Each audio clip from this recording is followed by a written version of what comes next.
So who talks first? You talk first? I talk first.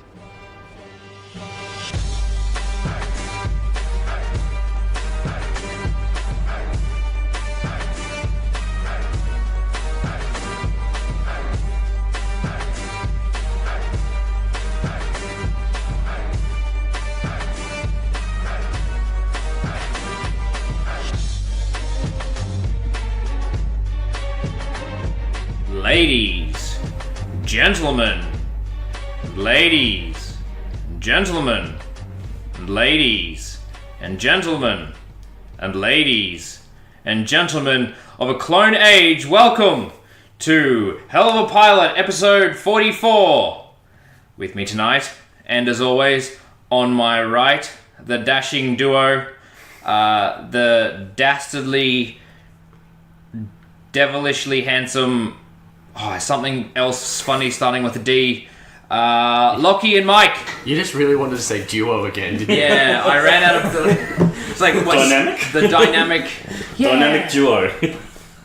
Yeah, I should be able to say something else that starts with D that means two. So I'm sort of like... I'm like the gruff Dark Knight Batman to Lachlan's Robin.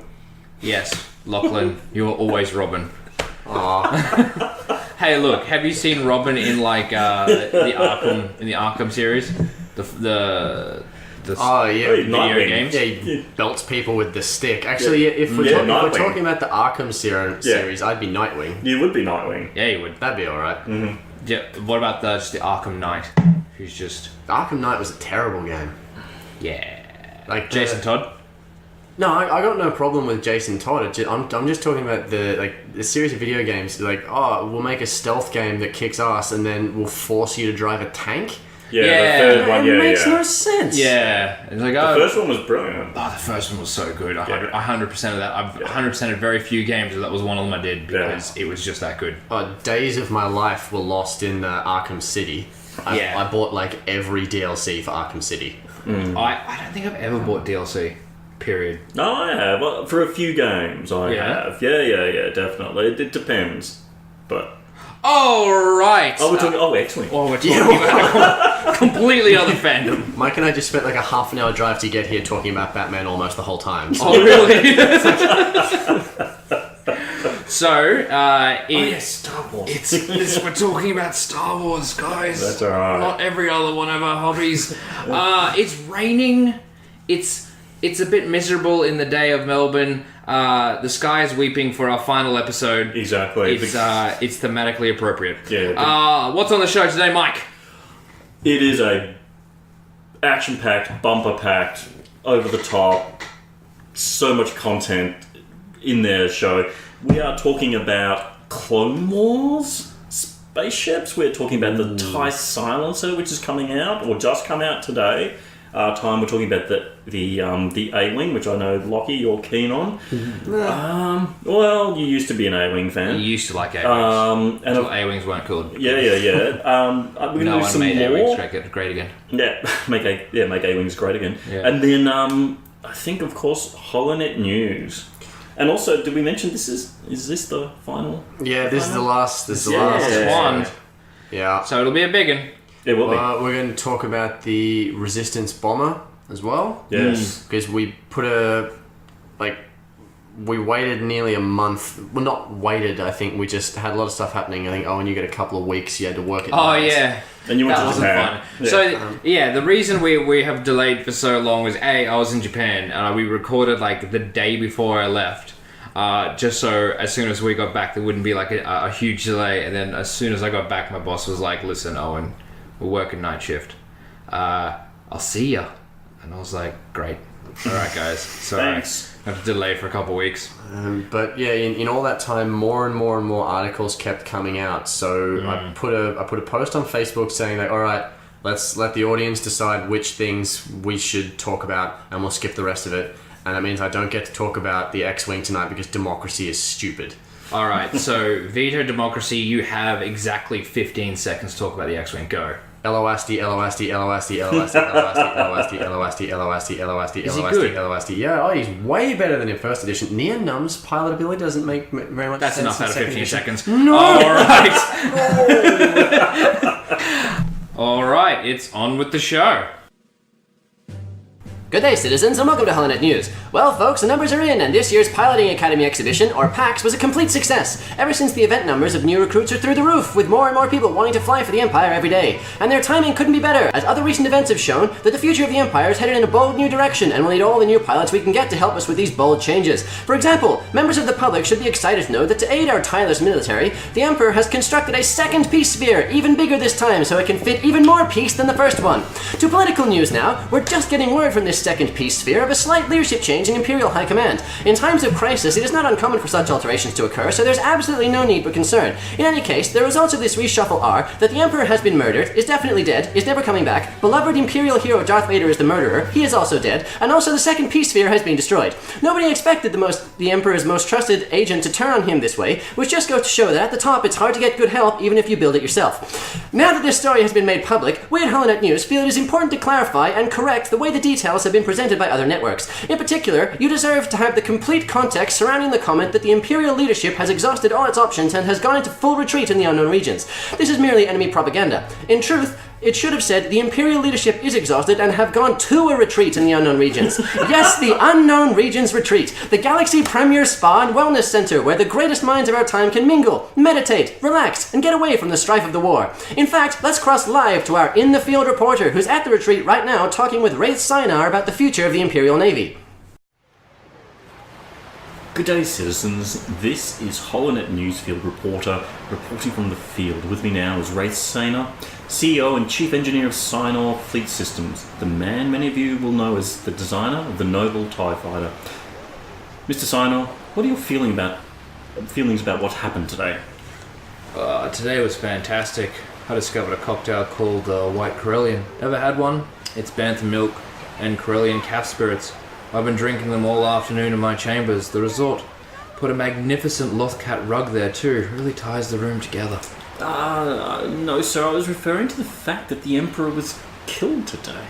He was? Carabast.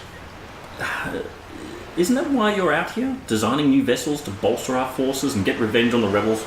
Yes. Definitely that. Now, what features do the new ships have compared to the old ones? Basically, we made all the black bits on the ship white, and all the light bits of it black. Won't the white wings be even easier to see in space? Further placing our noble pilots at risk of being shot down by the villainous and treacherous rebels? We prefer to say, sent to perform acts of glorious martyrdom. Don't forget, some people join the Imperial military on purpose. Right. Okay then. Jolly good. Well, thank you for joining us tonight. It was my pleasure, man. As you can see, under the watchful eye of Wraith Sinar, the new TIE Fighter models are getting better and better all the time. Thank you, Mr. Sinar. We look forward to receiving the First Order. Finally, listeners, a reminder that there is no need to fear in these dark times because there are always Imperial heroes out there to protect you. Heroes who would never betray the Emperor. Heroes like Iden Versio, Ace Pilot and Commando, who... Yes? I see. That's it! I can't take it anymore!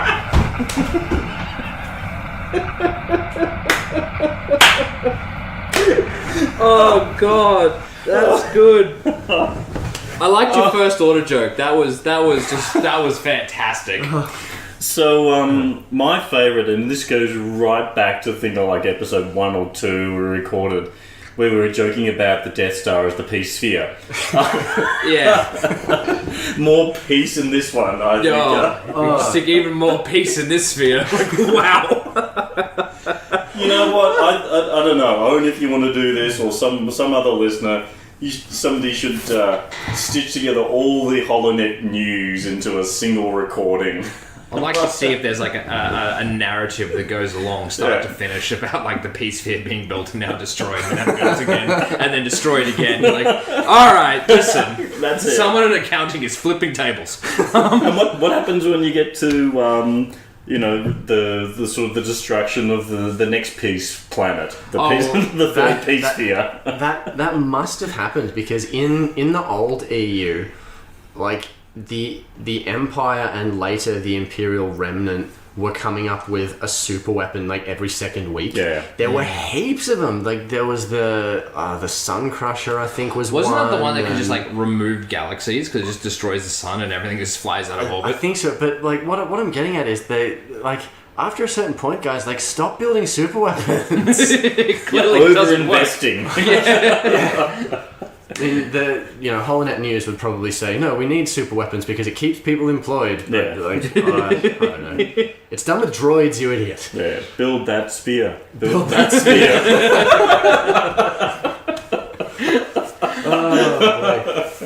Okay, so let's get started on what we should be talking about today. Oh, yeah. What's the first thing we want to talk about? Well, we got 2 resistance things and 1 first order thing. So should we go resistance, first order, resistance? Yep, Resistance First Order, Resistance Clone Wars.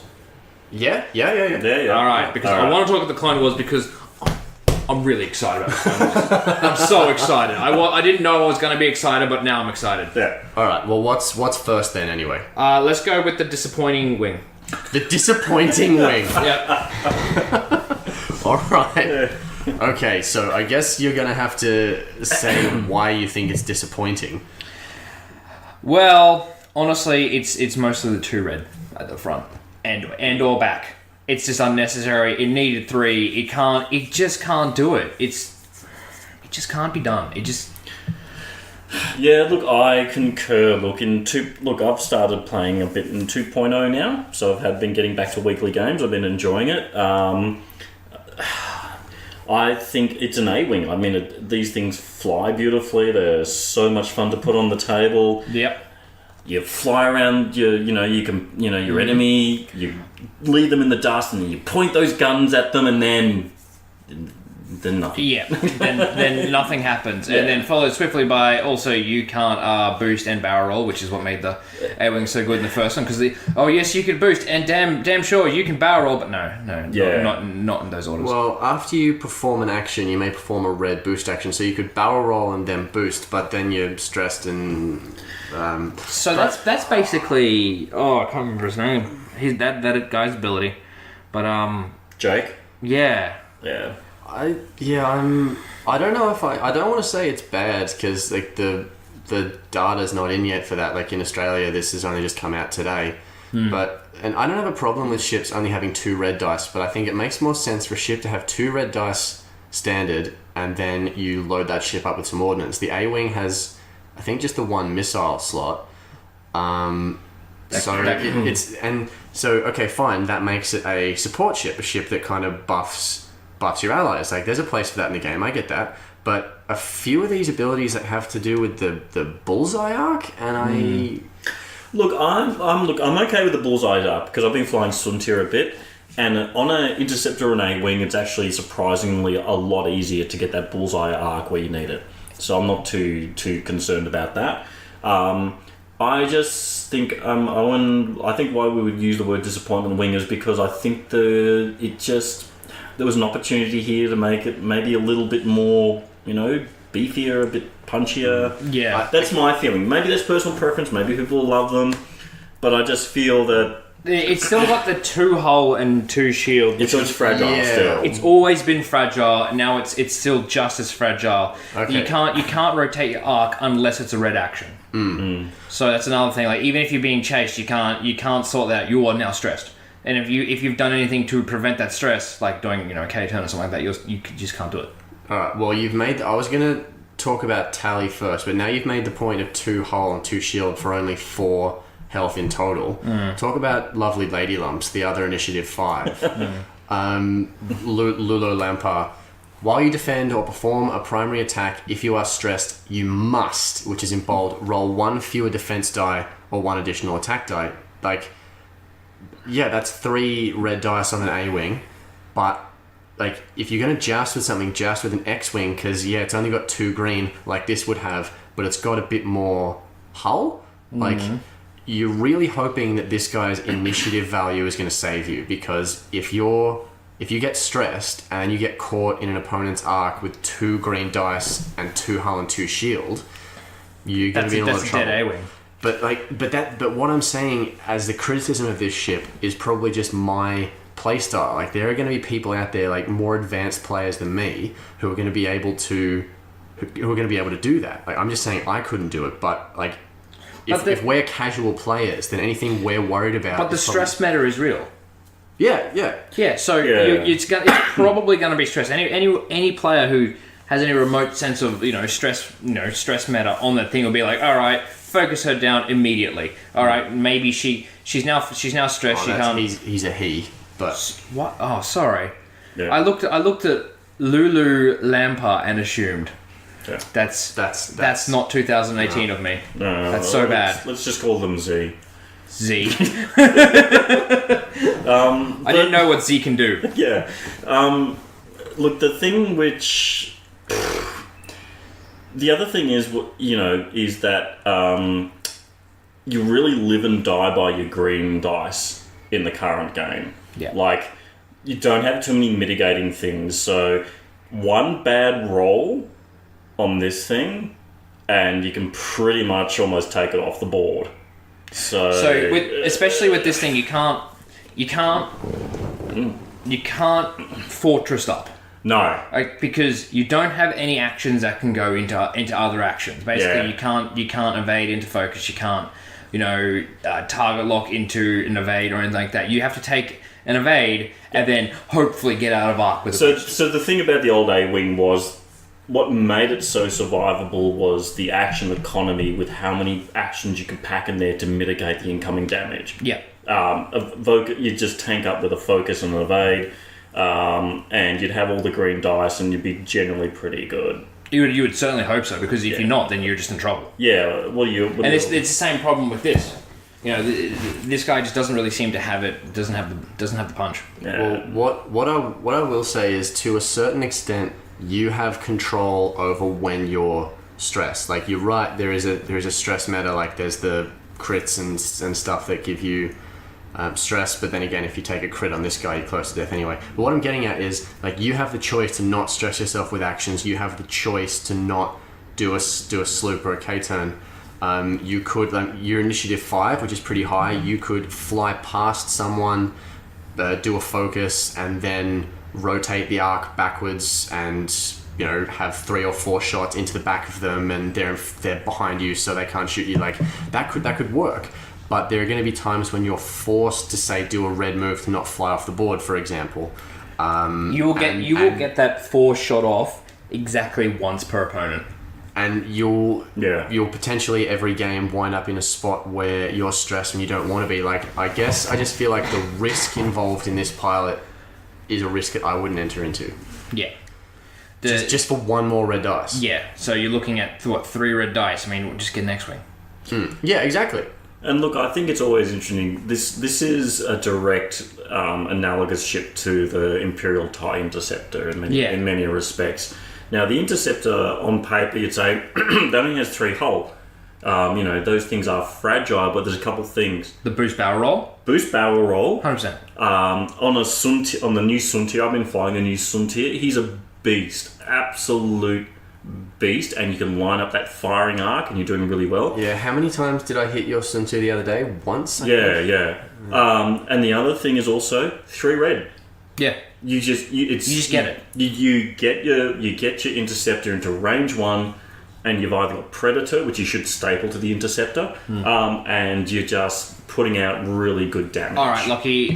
What else does this have aside from modification slot / missile slot? It's got the double EPT that the old A-Wing used to have. Okay. Online rumours, not that you can put too much into such things, online rumours suggest that the RZ-1 A-Wing, which is underperforming only a tiny bit, but still, could potentially get the double EPT treatment eventually when the first round of changes are made. But in second edition, when there's fewer EPTs, and also generally you really don't, like, the pilot abilities are generally such that you really don't need a lot of EPTs. Like, a lot of builds you don't really need. There's no force users with this. Yeah. With these. Yeah, exactly. Force user is different. Yeah. Like, this comes with the EPT heroic, which is very cheap and very good. While you defend or perform an attack, if you have only blank results and have 2 or more results, you may re-roll any number of your dice. Now, that talent is really good. I think it's probably my favorite out of all the faction unique talents, but it's got X-Wing written all over it, not A-Wing. Yeah. Well, is specifically made for that one character. that's a picture of Tally. Yeah. Who's this one here. So Tally Lintra, also initiative 5. While an enemy ship in your bullseye arc performs an attack, you may spend 1 charge. If you do, the defender rolls 1 additional die. So the thing that annoys me about this pilot ability is, again, there will be people who can make it work, and that's fine. But for me, it's got too many bits. Yeah. So the situation is, you've got Tally on board, you have another ship on the board, and the enemy has 1 ship. So Tally has to get the enemy ship in the bullseye arc. When that enemy ship is attacking Tally or another one of your ships, then the opponent... the defender gets the extra... Anyway, what I'm getting at is, like, you have to get not just a ship in your bullseye arc, a specific ship in your bullseye arc. And then then you get a different ally, potentially, an extra... Like, it's just too many different bits. You know what would make this even better? If to make it work? Yeah. Boost barrel. Yeah, yeah, pretty much. Yeah, because that's... Yeah. Look, bullseye firing, I love it, 100%. Best thing ever. It encourages skill play. It absolutely encourages skill play. You need to have more repositioning ability to get this happening. The A-Wing's chassis ability is, after you perform an action, you may perform a red boost. So you can only barrel roll boost. You can't boost barrel roll. Yeah, and that's fine. So basically that works in the situation that she's not going to be shot at. I think it works. No, but what I'm saying is that what happened is, okay, you're then basically you're saying this 1 ship or as many ships as you can line up in your that probably only ever 1. Okay, you've got that ship. Great. You have an extra green dice as your defensive thing against you whenever you are defending against that one specific ship versus or another ship it's firing at, right? That's fine. An extra green dice is not as good as a focus or an evade. Yeah, like if it's a bomber, for example, you have to go to all the effort of getting the opponent's ship in your bullseye arc, and then it's going to be a 2 green dice ship. Then it's it's not going to be. I don't see it being played. Oh, they're cheap. How cheap are they? Well, I think you're looking in the 30s. For 30s? Yeah. Really? Yeah. So, alright, maybe you maybe I might retract what I said. 30s. So a blue squadron is 32 points, a green squadron is 34 points. And we don't know about Yeah, we do about the pilots. We do? Yeah, Tally's 35. So that's really good. So you can trick them out, No, all you do is that's 35 points. That's not a huge part of your squadron, and all she does is you just forget about her being an offensive unit point. You just don't use her as an offensive point, and then you say all I'm doing is trying to lock down this 1 ship, and so that anything it's firing at, it's getting an extra green dice. Yeah, but you just said an extra green dice isn't that good. It's not. But you've also. But for 35 points, it is. Would you spend if there was an upgrade card, say, that said every so often you get an extra green dice, this upgrade card costs 35 points, would you equip it? I would if it was an entire extra ship. Alright. Because so two hull, 2 shields. Alright, I might have just flip what I've said, but that's really cheap. Look, they're cheap. And look... 17 and a bit points in 1.0. Yeah, so exactly. I'm still used to 1.0. Yeah. So it's equivalent... 17 points. So you can get 5 of them in there and all that kind of stuff. You can get more than 5 in there. All right. So, you can get 5 fully kitted out ones. Yeah, exactly. So look, they're terrible. Yeah. Listen, they're absolutely terrible. But there's a lot of them. Eventually, you'll annoy your opponent to death. Basically. My personality does that. I shouldn't have to rely on ships for that. I want to fly different ships. But they're like dogs. They eventually end up sort of being like their owners. They're going to do diddly. But, for 35 points, that's a whole lot of diddly. Yeah. It's initiative 5, which is really high initiative. The dial is good, so there's every chance that you could, fly around, stay out of arc a lot. But I don't know. I like if the pilot I'm flying has a pilot ability, I like to use that ability. So look, I think the thing is, it's not a step up from 1.0, because if you remember, like in the later stages of 1.0, the reason people didn't play A-wings was the damage. There was that, you know, there were if you flew well, you can mitigate the sort of the fragile ship. It was just always and that's why I stopped flying. Was just 2 red dice. 2 red dice. It's not good. And then when you get into close range, it's 3 red dice, which is not good because they're probably firing that many back at you, if not more. Yeah. So 35 points is still good. All right. It's cheap. It might be a good filler. There'd be good gunboats. I see the point of like just slap a torpedo on them and hope for the best. Okay, so those 2 pilots, even though we've just been pretty negative about them, advanced players will probably do a fine job with them. The two pilots that I think I would fly, that I would have a crack with, are the lower, also the mid-initiative ones. So at initiative 4, Greer Sonnel. Yeah. Who is from that book that we love, Bloodlines. Yep. After you fully execute a maneuver, you may rotate your mobile firing arc. That's pretty... Now that's interesting spicy. because that means, unlike the other pilots, she can rotate hers whenever she wants. Yeah. It's a free action, and it's not red. Yeah. So So if you've got someone on your tail, there's always, you know, you can flip that around, or if you can always, if you fly past someone, you can flip it around. So I was thinking that, you know, the fact that it's only ever a red action is such a bad thing. But this, being able to, you know, take a focus, barrel roll, boost, and also rotate your firing arc, you're almost guaranteed to get them in your firing arc, whether they're your front or your back. Yeah, and look, I mean, this, as you say, this has got a bit of an action economy in it, built into it. You don't really you wouldn't even need to put much on it, really. You just need missiles on it. Yeah. One good missile and it pays for itself. Well, the missiles, unlike the TIE SF, the missiles on this don't shoot backwards. The missiles only shoot forwards. But what I anticipate will probably be a common tactic with the Resistance A-Wing is flying past people and shooting backwards into kiting. them to try and stay out of arc. Like that, or like doing a turn kind of past and over someone and shooting them in the side with your rear arc, and obviously Greer's going to be able to do that much more easily than other ships. And that's why I loved the TIE SF so much, because for that very reason, you could just kind of scoot past someone and you still got them in their arc. Look, I agree with you, Lachlan. This one intrigues me. If I was going to fly any of the A-Wings, this is probably near the top of the list. Good filler. I agree. Good filler. It's cheap. And it could be really annoying. It'll be very annoying. Now, I like the way this ship would work in comparison to the others. It's initiative 4 though, which I think really balances it. Like if this one was initiative 5, that might be kind of too annoying. So at initiative 4, you're sort of 50-50. Like obviously you have to compete with all the other I-4 ships. So hopefully you get initiative and you can use your initiative that way to beat the opponent's I-4s.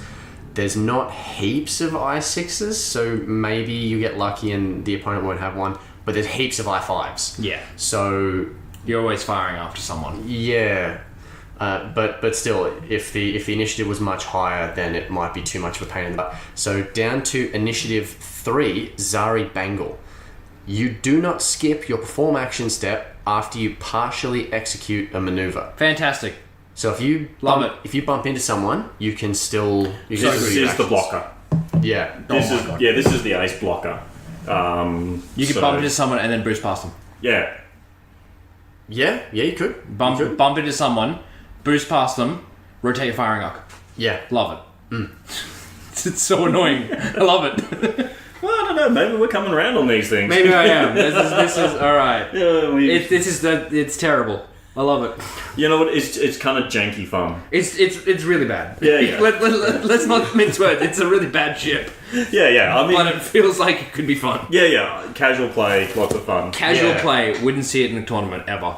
Yeah. Exactly. Like, it'd be one of those things where you would either never see it in a tournament, or this like one dark horse player would sit down with one of these ships and just win the tournament somehow, doing like really freaky things that nobody expected.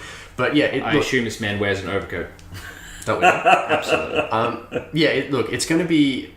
I know I'm a little bit negative about it, but at the same time, I still think it'd be fun. I know that's kind of a weird having it both ways comment. What is this? Some sort of game? Yeah. It's just going to be difficult.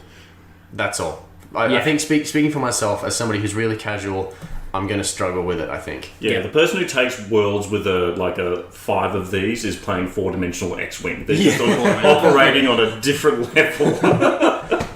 I was about to say now you're thinking with portals, but that's Moralo Eval. Next one. God, I love Moralo Eval though. Just love it so much. I've flown him. It's good? It's fun. It's like we flew a game, you do this... Janky? Yeah, you do this really weird sideways jousting. So I put in Moralo Eval Kato Lichos with some missiles. So Mike put... we just put our squads down right in front of each other. It looked like the stupidest jousting setup you've ever seen, except on the first turn I would just do a hard 3 off the board, just disappear. So Mike comes straight forward, and then we played 2 games. In the first one, because I'd never tried it before, I screwed up the positioning. But in the second game, I put Moralo down in just the right spot, so Kato Lichos hard turned out. Moralo had Perceptive Co-Pilot, so he made 2 focus tokens, so Lichos took 1. So he had a focus and a lock and some missiles on one of Mike's ships immediately and was out of arc because they had just appeared behind him and put nothing personal, kid. Nani! Yeah, exactly. And you put out maneuver on Moralo Eval as well. Oh, that's good. Look, it's fun. It's fun because in one turn you are at the other end of the board. Yeah. You just have to deploy exactly in the corner. You get to it twice, though, don't you? Yes. Oh my god. Yeah. It's so good. No, I don't want this anymore. See. Okay, so the other thing that comes in the A-Wing expansion pack is the Ferrosphere paint tech, which I'm very excited about. I think a lot of people are too. After an enemy ship locks you, if you are not in that ship's bullseye arc, that ship gains 1 stress token. Really good. Oh, that's good. So second... go for it. I was going to say, maybe just slap that on 6 A-Wings. And just I feel lock like them down. I feel like that'd be very expensive. I'm thinking 6 points. I left that information at home because I'm a professional podcaster. Yes, that's fine. Yeah. So I think I want to find that because I'm assuming around 6 points. Because it's spot on. Oh my god, I'm good. 6 points. That's a very, very powerful ability. It basically locks out someone's ability to lock you. Yeah. Either that, or they'll only take it when they're really confident they'll get something out of it. Especially, and any kind of deterrent is way better in 2nd edition than 1st, because modified shots in 2nd edition is way more important. Yeah. So making them maybe not take that lock, pretty big deal. But honestly, though, I think I prefer it on an X-Wing. Definitely good on an A-Wing, but they've got 3 red dice already, so they're already okay. But on an X-Wing, I'd rather have that than any of the other techs, I think. Yeah, I think so. I don't know. What do you feel like the repositioning capability of an X-Wing is? Unless you're Poe, not heaps. Although the T-70 X-Wing, which has native boost all the time... Yeah, the T-70 is a little bit more manoeuvrable. Are you seeing a lot of low PS? Well, in what sense? Because with Resistance and First Order, literally never, because it only came out today. X-Wings. Oh, low PS X-Wing. No, so far it's been mostly A-Swing with the T-65s. I think the majority of the time you'll see this on Poe. With his double repositioning, silly, powerful, take the whole world on by storm. Of course, Ferrosphere paint is gonna do just wonders on him. Yeah, because people on a fat Poe. Yeah, because people are going to see Poe and be like, right, that's the guy I want to get off the board. Yeah. It's going to be even more annoying because if you lock him because you want to kill him, then he's going to stress you. And the thing is alright, so this works really well because you want to set up a lock for your following turn, right? Yeah. So what that means is that if you want to make sure you're not stressed to get that lock, for whatever reason, because stress is bad and all that, Poe's probably going to move last. Assuming, unless At there's I6, yeah, you'd hope so. he's probably going to move last, which means that you have to position him in the sense that if for right now, before he moves, you're going to lock him, and then you're definitely not getting shots on him because he's got to move, right? Or you go to where you assume he's going to be and lock him, and you're getting stressed. Yes. So it's just going to be a footsie game. I think I like it. I think I like Ferris Wheel Paint. Alright, so what do you want to talk about now? Clones or... No, No, clones last. Clones last. First order? First order. Silence of the silence. Alright. TIE Silencer. So it already took over the meta once. Will it happen again, Mike? I'm looking at these, and we already knew the TIE Silencer was a really strong chassis. Yes. It's just brilliant to fly. They've come down considerably in points value. Really? Yes. What are we looking at? So we've got Because in 1.0 you were looking at one TIE Silencer and maybe two others. Yeah, or two silencers. Or two silencers, period. Yeah. Like, just leave Oh no, you can get 3 in a squadron now. Because they've had to... Clenched a bit there. Yeah. I think they've had to bring them a little bit more into line with the fact that, there's not heaps of ships available in the faction, so they've got to make them a bit less pricey, Yeah. a bit more accessible. So look, if we're gonna talk about the TIE Silencer, Kylo Ren's ability is at Initiative 5, which is still pretty good. He's still got I'll show you the emo side.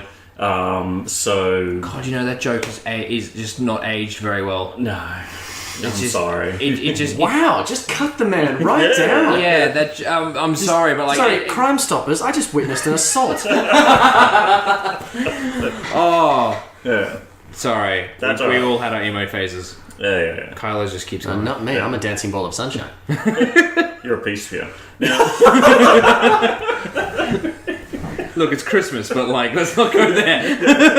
Oh, by the way, I put red, like the Royal Guard Interceptor from the Imperial Aces kit is on the Christmas tree. Maddie doesn't know that. Let's play the game of how much nerd stuff can we hide on the Christmas tree without being questioned.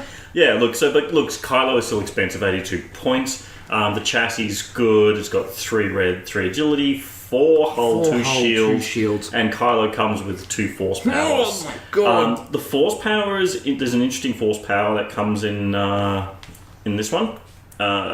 Which one? Height? Height. Yeah. So this is the interesting one, It yeah. has a picture of Kylo on it for a reason, I think.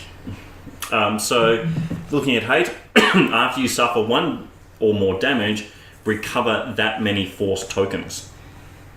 Okay. That's pretty good. So I suppose Yeah. well, the Kylo synergy there is after you defend, it doesn't matter whether or not you got hit, which is a slight change from first edition. You had to have taken damage, but after you defend, you may spend 1 force to assign I'll show you the dark side to the attacker, and hate. If you suffer 1 or more damage, you recover that many force. So Kylo, if he ends up taking damage, he sort of assigns the condition for free. Alright. Because you spend a token, get the token back. It's still the case where only one person can have the I'll show you the dark side on them, yeah? Yeah, and it's... Maybe terrifying if it was multiple. Oh yeah, it's one. It's the unique condition. I'll show you the dark side. Still bothers me. It seems like it still goes through shields. Yep. Now the blinded pilot is different, but the new nemesis is the crit that gives you double stress. In second edition, double stress is hella lame. Yeah. So Stress matters real. yeah. Predictive shot is the other force power. All right, so let's talk predictive shot then. Which I enjoy. After you declare an attack, if the defender's in your bullseye, you may spend 1 force power. If you do, during the roll defense dice step, the defender cannot roll more defense dice than the number of your hits or crits. That is cool. Oh, that is really good. That is brutal. Yeah. That's cool. Yeah. So... Because, alright, so what is it? 50% chance you're going to hit or crit. Yeah. 8% chance, 1 in 8 chance that you're going to crit. And you're looking at, You basically you 3 end out up, of 8. you end up removing green dice. Yeah, you're absolutely It's kind of like it's like outmaneuver. It's like any of those other kind of things. that's but so good. it is really good now. So in a weird way, you probably don't want to land many. All right, you either want to land 2 hits is all you need. Yeah, but you either want to land more hits than they have green dice, or a low amount of hits. Yeah. So, Would you think it's worth putting predictive shot on a ship with the marksmanship EPT?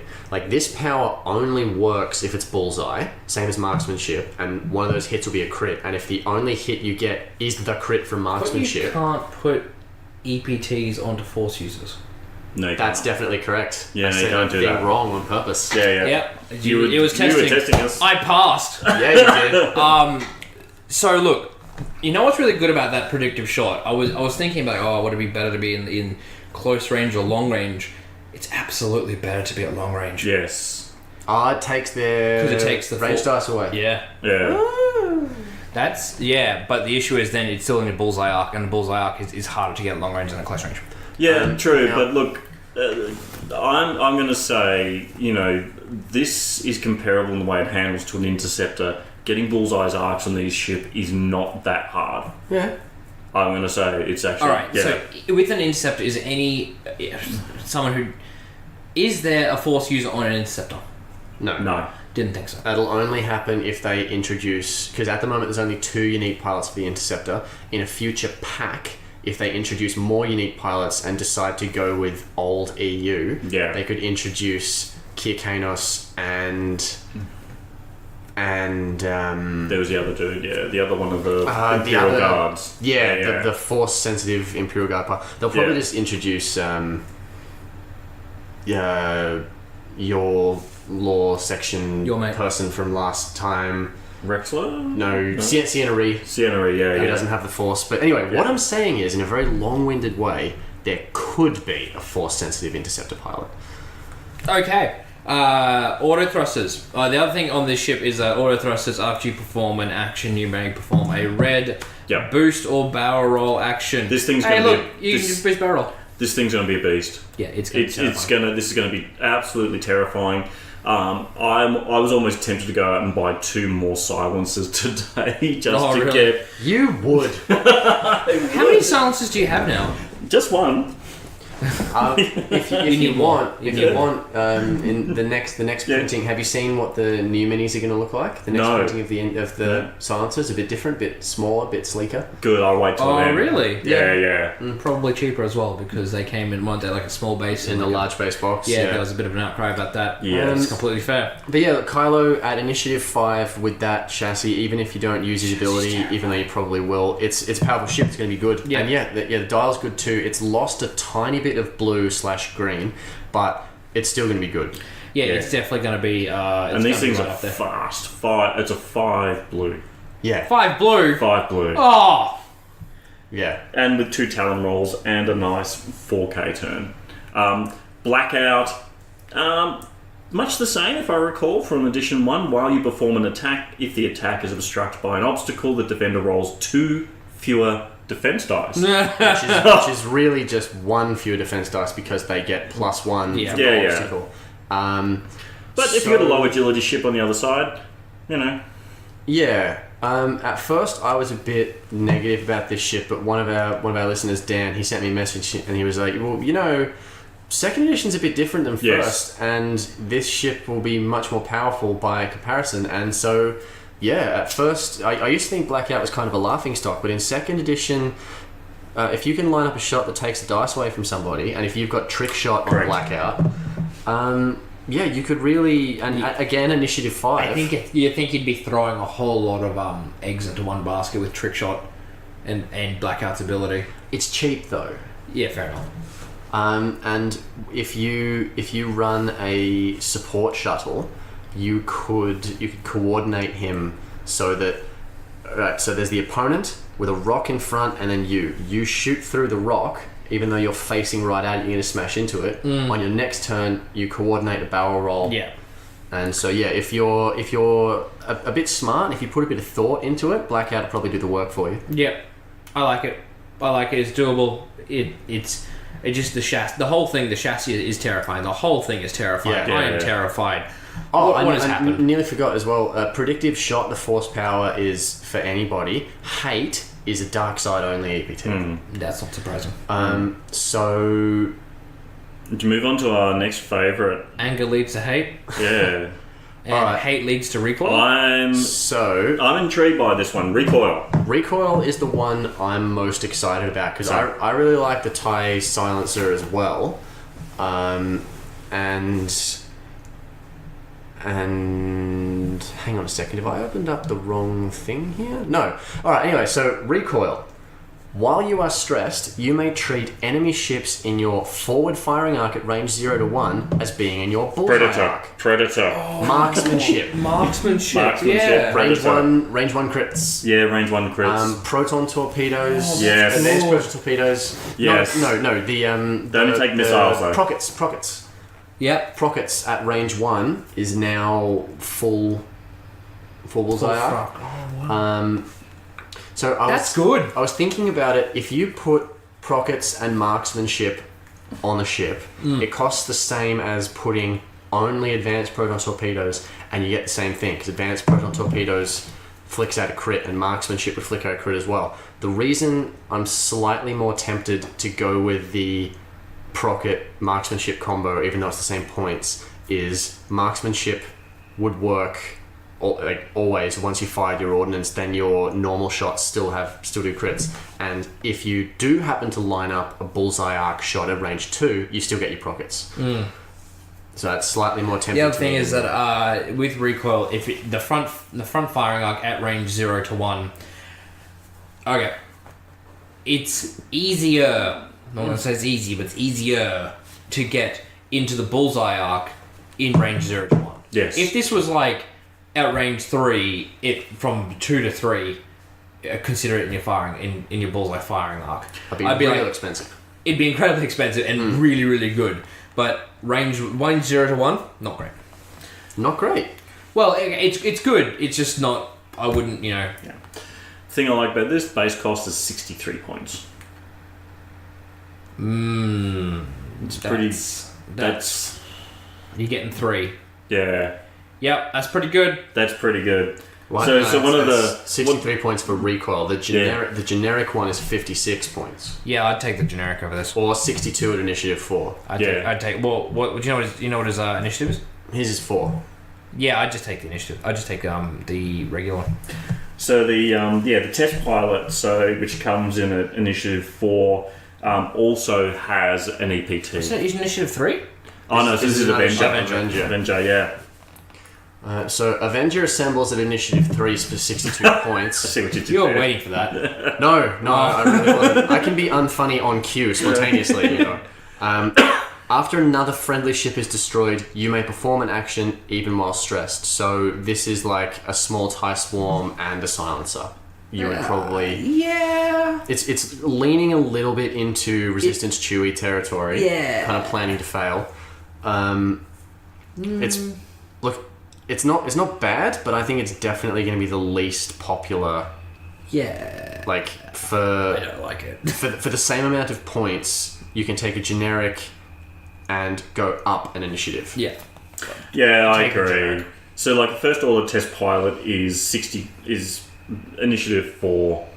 I don't see any real main gain over this. No. You'll be losing your initiative. You're losing your shots to a whole lot of pilots. Yeah, I just don't see it. yeah. But you know, Final thoughts. I am Go by 3. excited. I'm excited. I'm gonna go out and get 3 of the brand new printed ones, and Yeah. that's what I'm gonna fly. It's funny. Like the first A-wing, we were like, it's terrible, and then like, it could work. And then this one, we're like, oh yeah, it's gotta be great. Oh, it's not great. These pilots. No, I'm really looking forward to the silencer. The silencer was all in first edition. The silencer was one of my favorite ships to fly, just because it had the dial of a much lighter ship. You know what I mean? Like normally, like the A-wing, as we've said, is really fun to actually move around, but then it doesn't do heaps. Yeah. But the silencer is fun to move around and will also melt people. Yeah. So Yeah, that's what's gonna happen. Yeah, no matter what with the silencer, right? No matter what, you're gonna have to like look at it as a threat. Yeah. An A-wing is like it's an A-wing. I'll get to it. Yeah. Bomber. Or do you want to do Bomber or Clone Wars? Oh, Or do you let's want to end with the Clone Wars? I want to end with the Clone Yeah, Wars, with but Clone we can start with the. It's fine. Hang on a second. Things are happening. Yeah. So Bomber. All right. So It's now called the Star Fortress. Ken, listen. It's not a Star Fortress. It's terrible.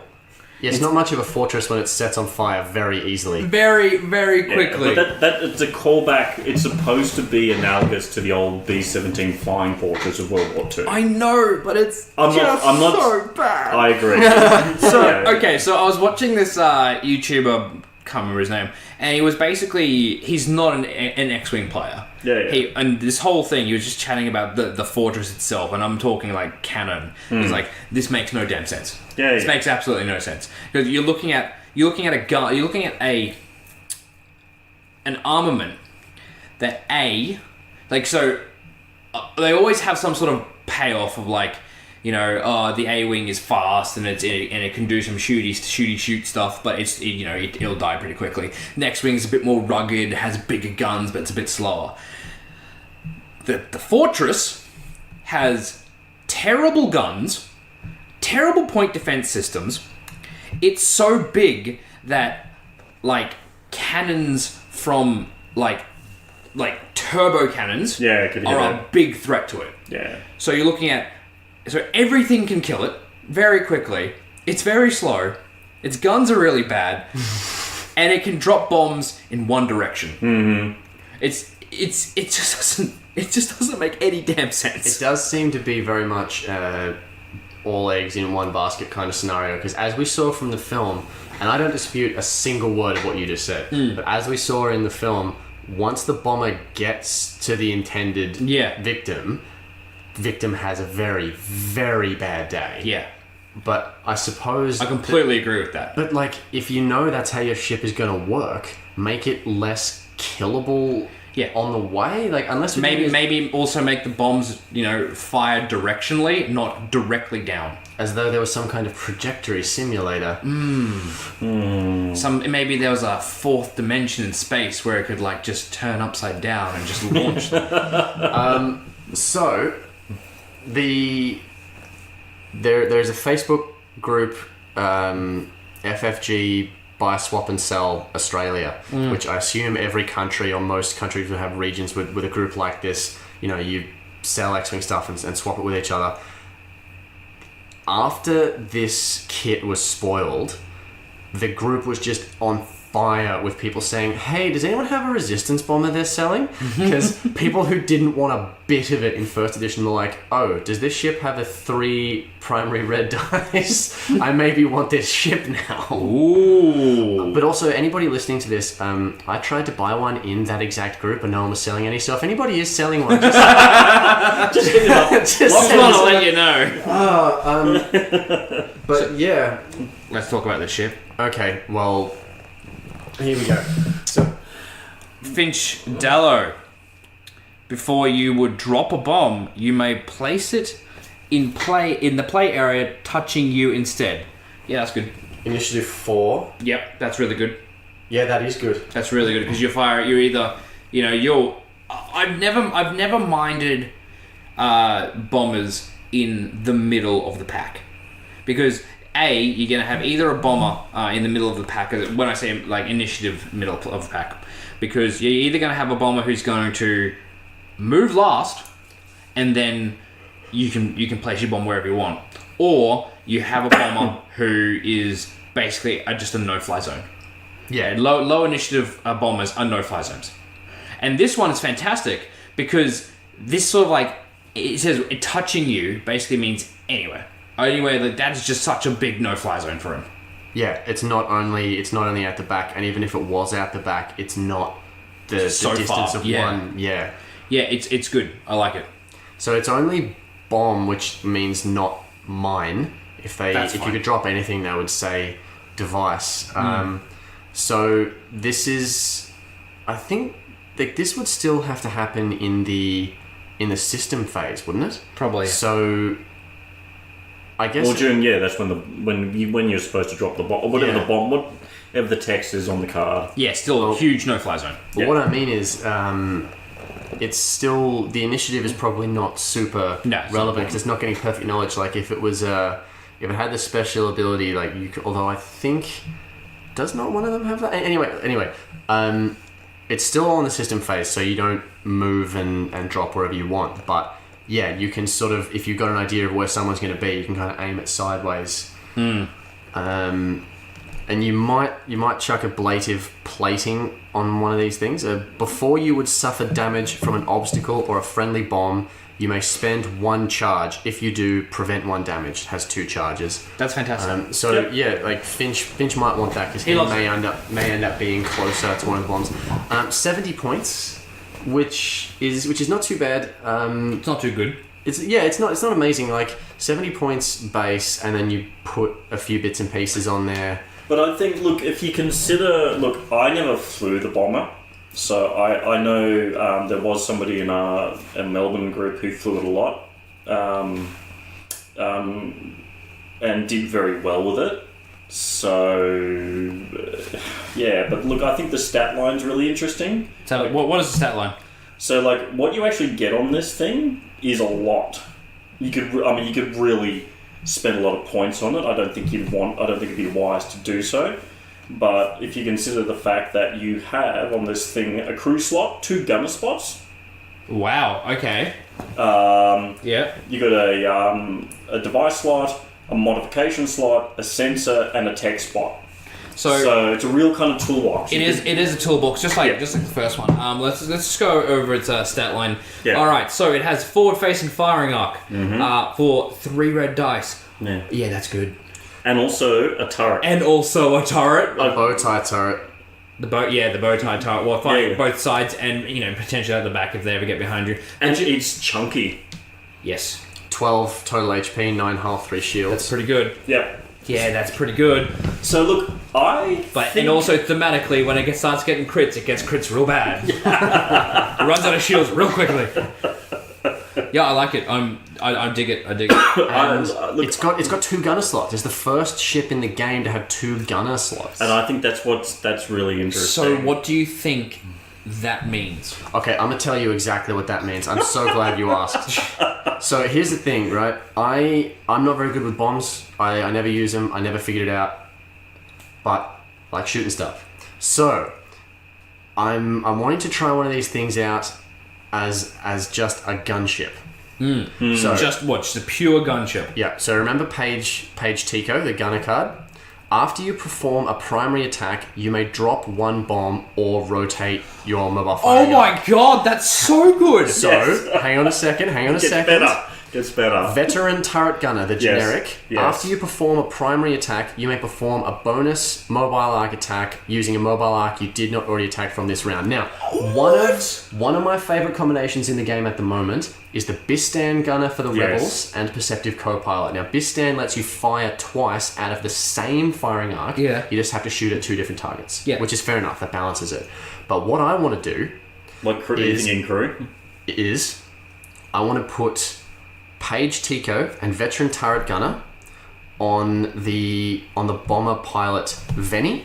When you defend, if the attacker is in a friendly ship's mobile firing arc, you can add an eye result to your roll. So, picture this. An opponent who you really want to put damage on is directly in front of you. Yeah. You are facing them with your forward firing arc. You have the bow tie facing sideways.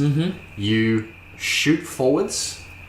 Then, with Page, you flip the bow tie forwards, and even though you're shooting in the same direction, you're not using the same arc. Counts as 2 different attacks. Yeah. Veteran Turret Gunner lets you shoot the same ship twice. Yeah. Which means, even though it's 2 separate attacks, if you are close enough, you can conceivably attack 1 ship with 7 dice.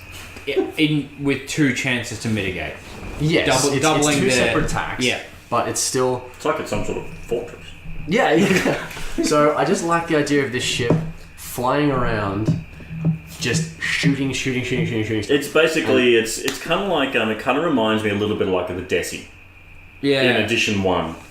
You know, you just flew that thing around, had a the old rack, Yeah. had a 360 arc, just dealing out death. I would dare say that, you know, this is... I expect to see a bit of these. I like it.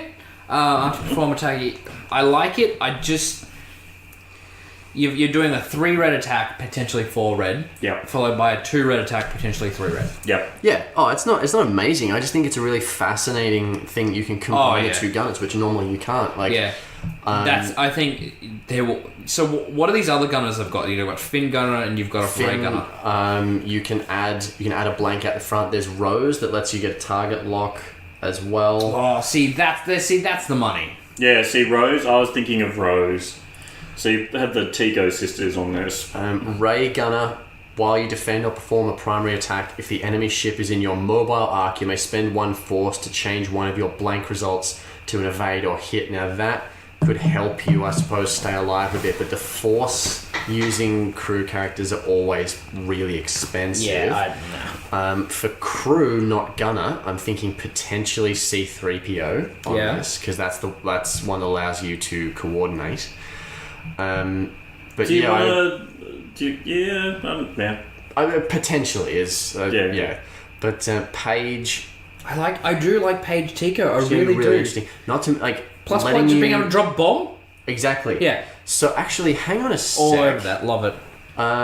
What's Says hang on a second. Finch, before you drop a bomb, you may place it in the play area. So if you put ablative plating on Finch and Paige on Finch, you perform an attack, you'll be reasonably high in the shooting order at initiative 4. Yep. Then you can drop a bomb anywhere, right in front of you if that's what you have to do. So and then hopefully you spend the next time blocking the person, then they're in a bomb, and then you've done your bomb again. You place 2 bombs, run on top of each other, block them, watch them burn. Yeah. wondering if that's the synergy. New meta, 2019. Yeah. It's coming. Yeah. So I was actually thinking of this ship paired with like a Super Poe, and you've got like this thing just sitting in the middle of the board, just dealing out death. I like Poe just flying around. I like Poe. I don't think this Star Fortress could survive very long. Okay. Look, it's good. It's got lots of health. I think it would fall apart. Yeah, it's got the one that I liked. What is it? Even though it's only initiative 2, Venny, while you defend, if the attacker is in a friendly ship's mobile arc, you may add 1 eye result to your roll. So if you've got a ship, if you've got the A-Wing, another Star Fortress, your own ship, it affects itself. Here's a ship that potentially has 2 green dice, because if you've got a focus, then Yeah. And what for 35 points? It's pretty cheap. Venny is 67 points. Oh, I'm thinking of the A-Wing. The A-Wing, yeah. So the Star Fortress has got 12 HP, and look, we all know what it's like dealing with large ships. Yeah. Slow burn. You kill it. But you've got 3 out of 4 of your firing vectors covered, so somebody can really only do damage without retaliation if they're attacking you from directly behind. And even then you might bomb them with Paige after you attack. Alright, so this is what I like. Okay. Is it Ben, the one that can put the bombs anywhere? Hang on a second. No, that's Finch. Okay, so Finch, you get Finch, right? You get Paige and you get Veteran Gunner. So you fire, and you start with your mobile firing arc, right? Face forward. You fire, you go into someone, you fire at them with a mobile firing arc, then you fire again with them, and then you place a bomb there. Nice. Well, we got Ben Teen, whoever worked at Lucasfilm was like, my kid likes watching cartoons. Yeah. I will name one for them. After you perform an attack, if the defender is in your mobile firing arc, assign the rattled condition to them. Rattled being after a bomb or mine at range 0 to 1 detonates, they suffer 1 crit. Oh my god! That would work with Paige as well, wouldn't So good! it? Because, hang on, Ben performs an attack with Paige on board. Paige drops the bomb, But that's and then behind her. Rattled goes off. That's behind her. Still, your mobile firing arc could be facing backwards. This is true. No, yeah, that's true. If you're kiting them. It probably won't happen as often, but it could though. It's not impossible. Attack of the defender is in your arc. So you run this Ben with the other guy, the one that can place bombs wherever he wants. I reckon 2 unique resistance bombers is a list that loses games because you're not going to fit a 3rd ship of any consequence. You could fit in there. No, win.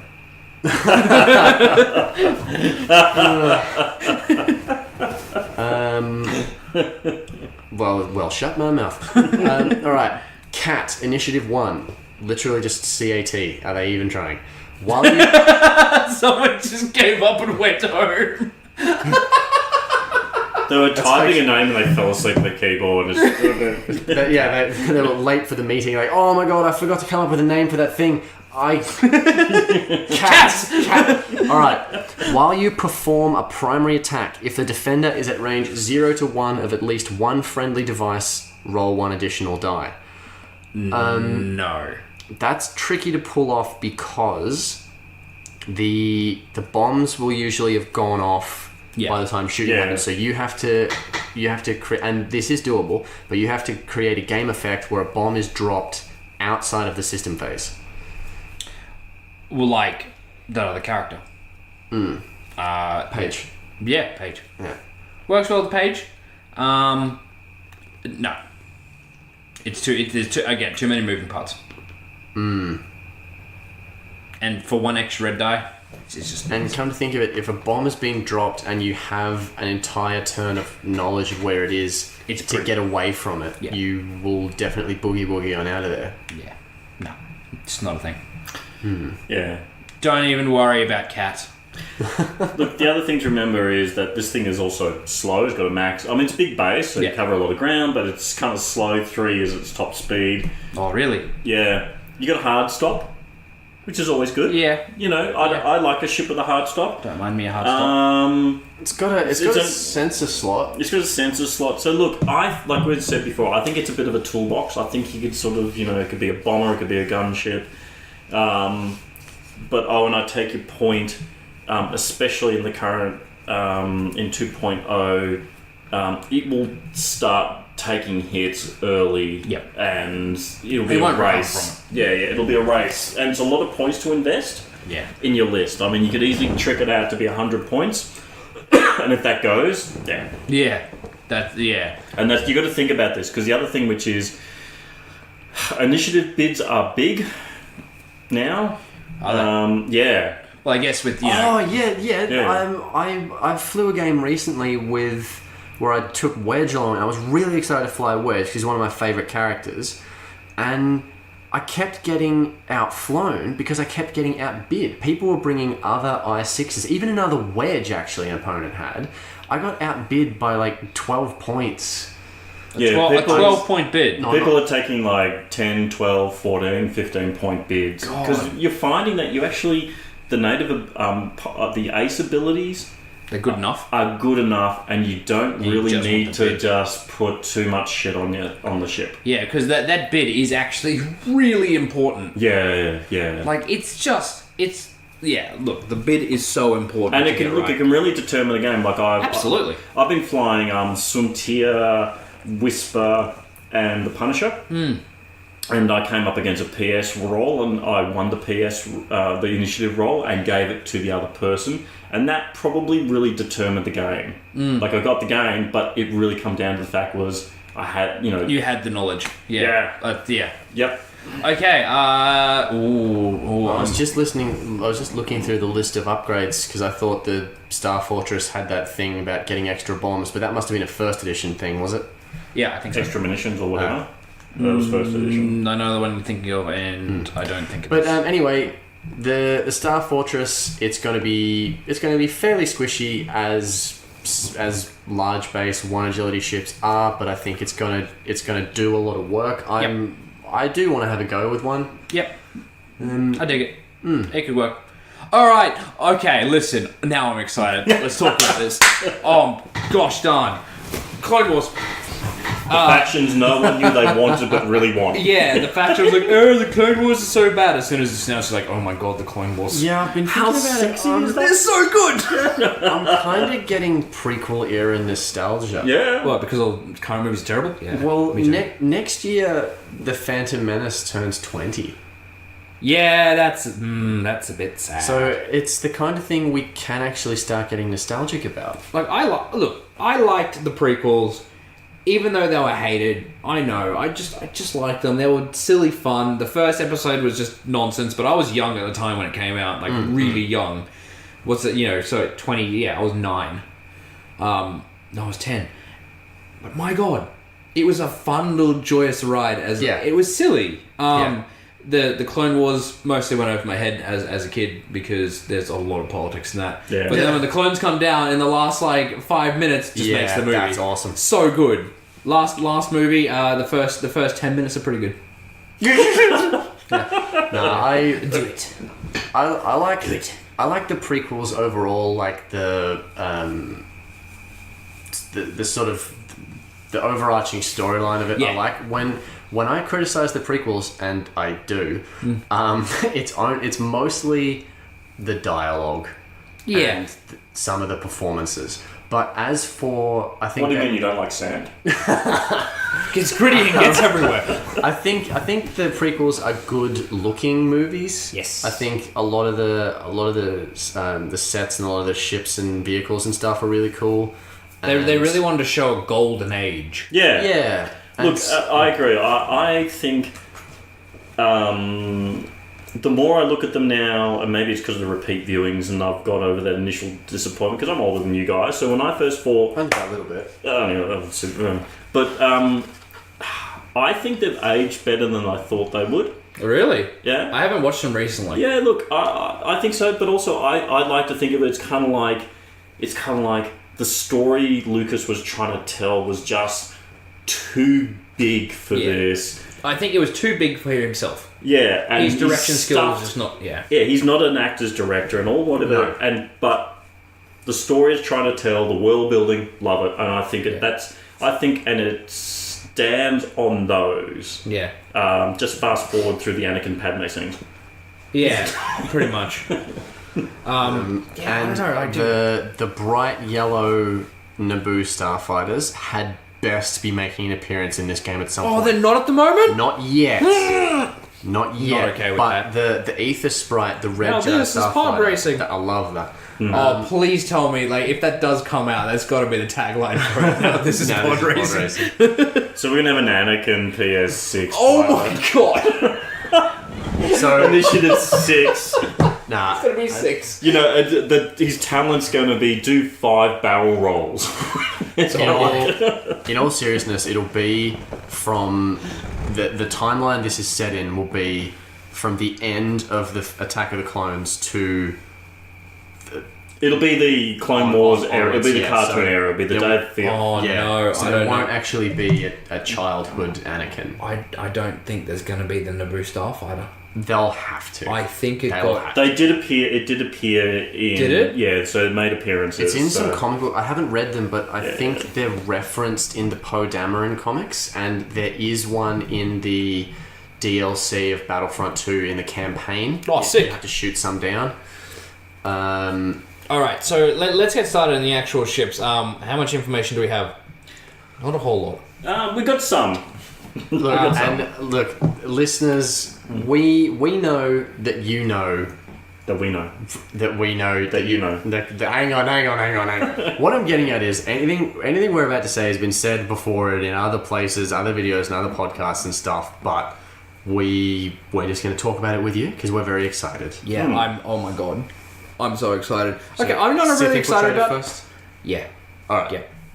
It's good. What Looking is that the one you're excited about? No, that's definitely not the one I'm excited about. I'll tell you what I'm excited about, and, Well, you won't believe it is. Okay, Trust me. what is it? No, I'm not telling you. Until we get there. Come on, I can't handle Alright, this. Ross, scroll down. Keep going. Stop. What?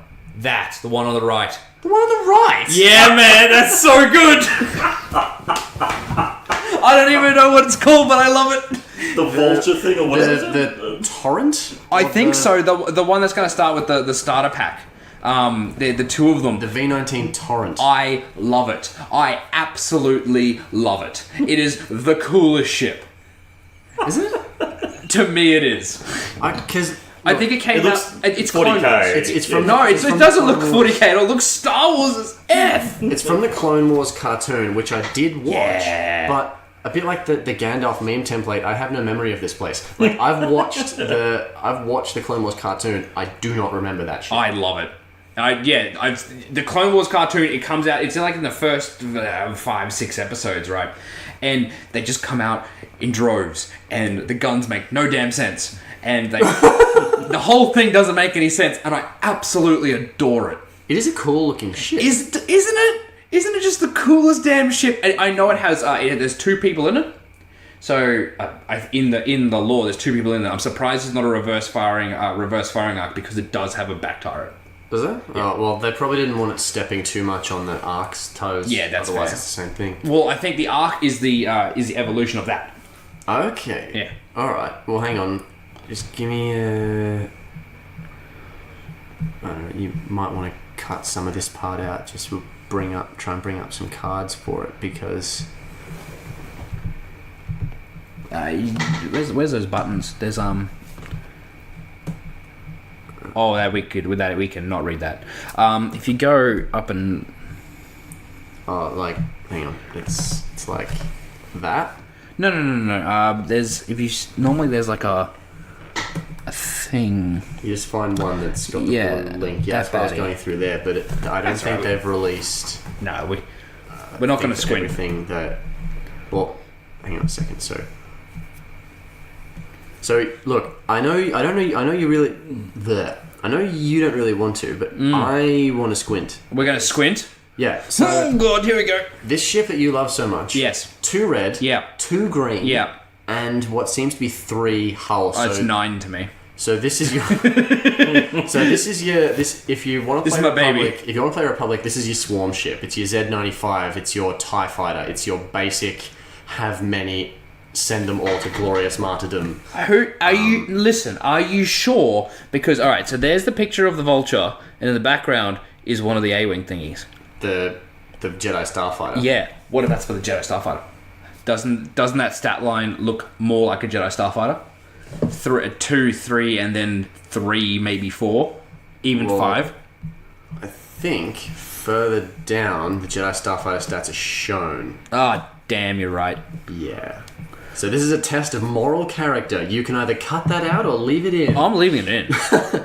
But yeah, so in the Guardians of the Galaxy pack or whatever it's called, you get the 1 Jedi Starfighter and the 2 V19 Torrents. Yep. From what I've seen of the spoiler stuff, I'm actually tiptoeing, maybe kind of dancing around, thinking about considering getting some Republic stuff. Okay. But if I was going to get one of the Jedi Starfighters, because I love the red one, Obi-Wan's one is awesome. Yeah. Gonna paint it? I don't know about the Torrents yet. Well, I don't know. I don't know if they're gonna be good or not. I just really love them, and I'm gonna buy them just for the models. Even if I never fly them, I'm gonna buy them for the models because gosh darn, those ships are cool.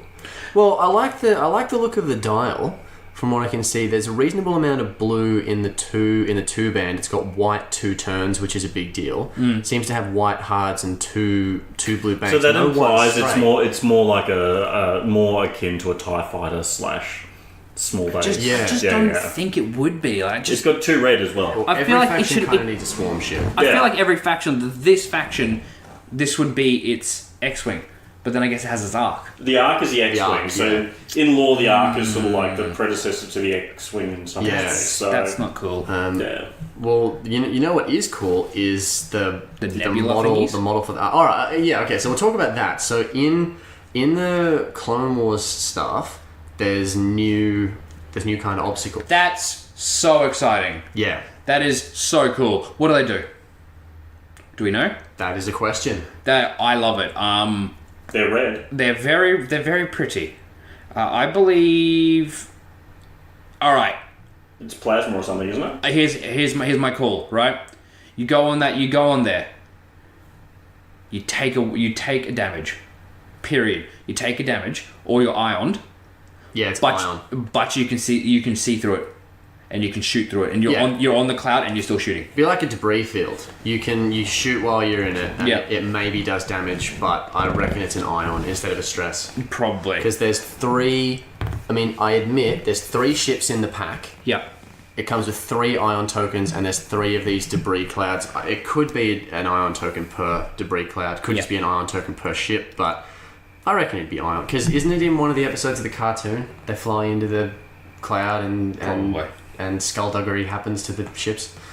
Yes, there is. In Rebels, that's why they fly away from the TIE... Mike's favourite ships. You don't need a reason to fly away from a TIE Defender. You fly away from a TIE Defender because it's going to kill you. Yeah, but they fly into a nebula, and it starts messing with the TIE. Yeah. They're like, that's it, that's our best escape route. He's like, we can't fight that damn thing, it's running away. Alright, well hang on. I reckon we should continue along with that. So, the Jedi Starfighter is what it was called when I was growing up. Yeah. But now apparently it's called the Aethersprite. So, wow, so there that you is go. fabulous. I'm excited for this one. The Aethersprite? Yeah. Oh gosh. Yeah, I love that. That couldn't be more fantasy. Yeah. I love that ship in the films. I just thought it was fantastic. I've got what? I hated it. You don't like how it looks? Or? The whole thing, the whole idea, I hated it. I'm sorry, continue. Yeah. I'm interrupting you, but it's obviously the A-Wing. I really don't like it. It just looks silly. But I do like the fact that it does have an R2 unit. I think of all the things, that's really cool. There's a couple of unique astromech droids in the Republic era by the looks of it. Yeah. What were you saying, Mike? No, look, I'm looking forward to it because I just enjoy flying those kind of interceptor-inspired ships. That's the thing that I enjoy most. So that's why I'm excited for that one. The fact that you put an R2 on it. Also, you got some force powers. You got some sort of, some Jedis in there, which I'm excited for thematically because you know what? Going back to the kind of the prequel films, I actually thought the whole Jedi Knights and all the Order and all the characters and the side characters was kind of cool. That's why I really enjoyed the Clone Wars because you really got in to know all the different kind of characters. Yeah. I like the idea of a ship that can only be flown by someone who has extrasensory perception. Yeah, they were built for that. Yeah. Oh, really? Yeah, so in lore, only Jedi could fly these Is that why they things. have the silly head thingies on? Yeah. Or that's just That was communications? probably just, to quote Mum from Futurama, they're there to look more science fiction-y. Oh, yeah. Yeah. But yeah, I like the idea of, these things are the Jedi Starfighter. If you're not a Jedi, you cannot fly this ship because you will liquefy. That's cool. So Mike likes flying the ship because he likes flying interceptors. I like flying X-Wings, which is why I would be very interested in the Delta 7B configuration card. You lose an agility, but you gain a red dice. Yeah. Yeah. So it's an interesting ship. Oh, you also gain 2 shields. Yes. So Wait, is this a permanent upgrade? Yeah. You have to. Oh no! You can choose to put it config. on there. It's a configuration. Oh, okay. You choose So to put it's not a flip so, card. No. So normally this ship is 2 red, 3 green, 3 yellow, 1 blue. It's essentially an A-wing. Yeah. But then you put on this configuration. It's 3 red, 2 green, 3 yellow, 3 blue. Yeah, it's essentially an X-wing. Exactly, but with a pretty good dial. So better dial. It's got 1 hard. 1 hard. Yeah, 1 hards, 2 sloops, 2 blue. Okay. And it's fast. It can go at 5 speed. It can go. So it has an evade. It has a focus. It has a target lock. It has a barrel roll. It has a boost. Okay. See, I just can't think every what I'm single looking one for. of them has to be Yeah. Every single one of them has to be a Jedi. Yes. Yeah. The generics are called Jedi Knight. You may spend 1 force to perform a boost or barrel roll action. Yep. After you fully perform. After you fully execute a maneuver. Oh, that's good. These So things you are going can to do be your good. boost or barrel That's so roll unique. For, Yeah. for not stress. You can do boost or barrel roll for non-stress. I like it. I think these have got a lot of potential. They've got purple evades. Yeah. I So you saw can- that. Yeah, so it's you have to spend a focus to get an evade. Oh.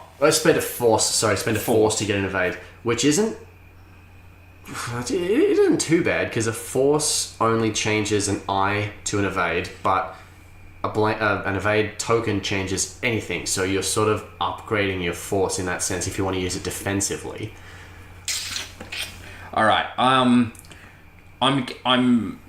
picturing this happening in the X-Wing configuration, and only the X-Wing configuration. The 7B. The 7B. That's gonna be really good. It is. Yeah. I was just thinking, it's an X-Wing with a better dial. Yeah. I was thinking we're seeing a lot of swarms with a bigger ship.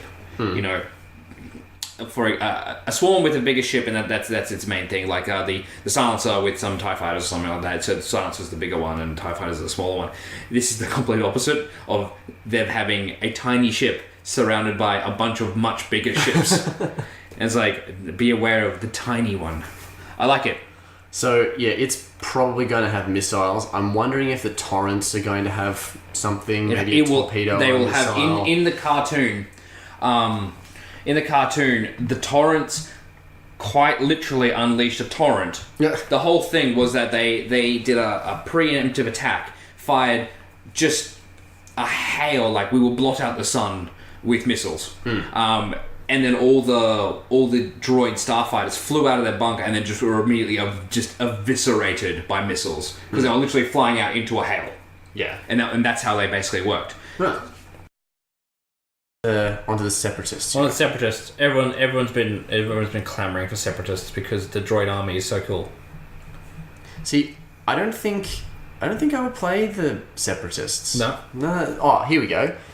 There's a yellow Naboo N1 fighter on the art of one of these cards. So I reckon there's a chance It's coming.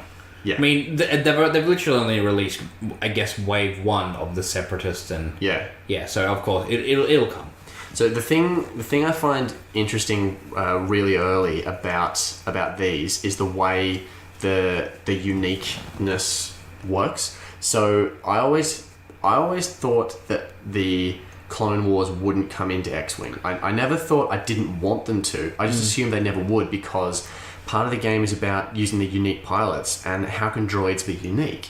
So the way they've done it is next to one of these names, instead of one dot like you usually get, Solitary. there's 2 dots.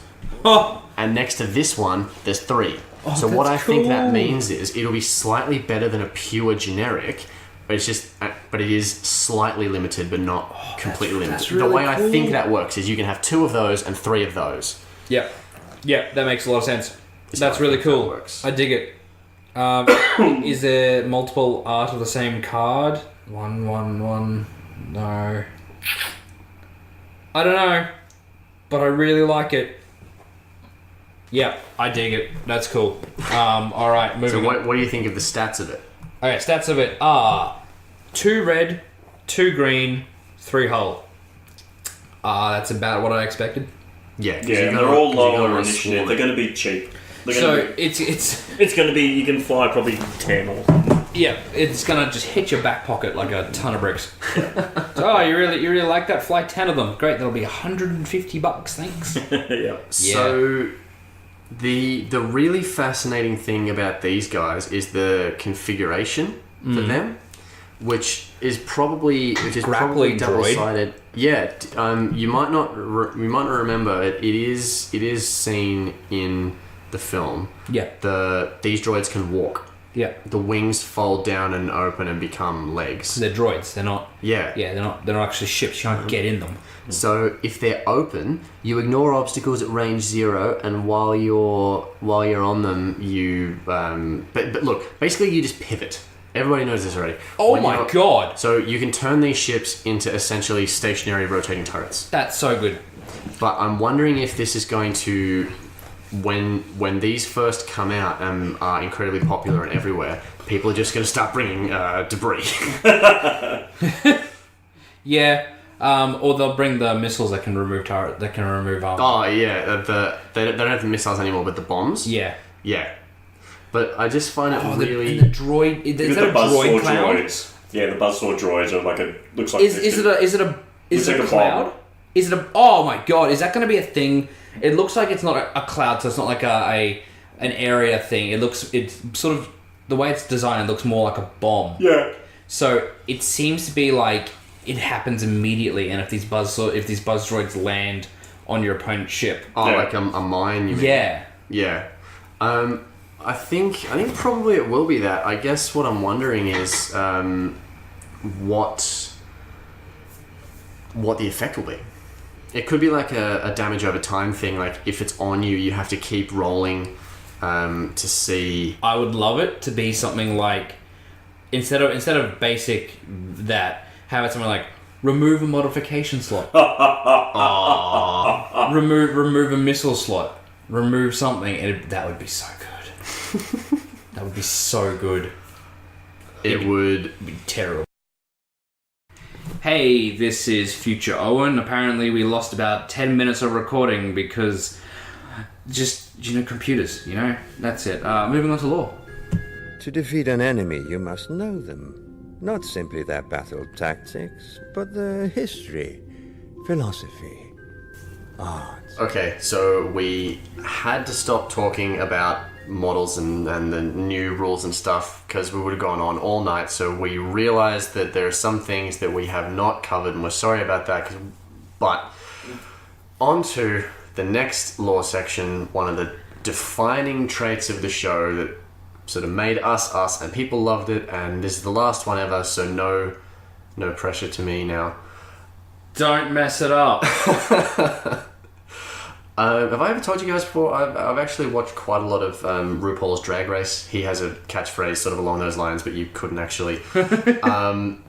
So, I have said to people, on the Facebook page over time, to send in ideas that they could pick a character to be covered in the lore section, and so and that was all done before we decided we were going to end the show. So I'm really sorry. I hate letting people down, but the subject of the final lore section is a character who isn't terribly popular. You could talk to any Star Wars fan; they will not tell you that this character is their favorite character. Nah. Political joke. Okay, well, I don't know what you were going to say. I was going to say Marie Tran, but that's not the character name. Well, it's not the actress's fault. Her No. lines were terrible. It's the writer's fault. But this character really deserves a bit more respect if you think about it. This character... Is it Nub Nub? No. This character worked just as hard as anybody else to bring freedom to the galaxy, sacrificed their life, is in the core set... Jack Porkins. Yes! Oh, yes! Oh my god, that's so good. I'm so glad. Thank you. I was about to say R2-D2. No.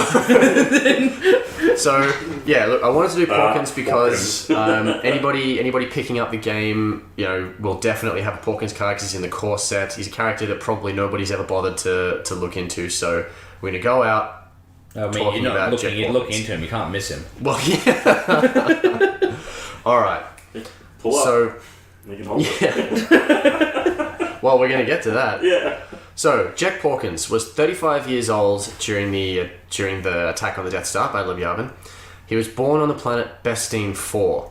So, planet Bestine 4, we're just going to call Bestine, was an aquacultural planet near Corellia. So, it was a water planet, aquacultural, almost entirely ocean.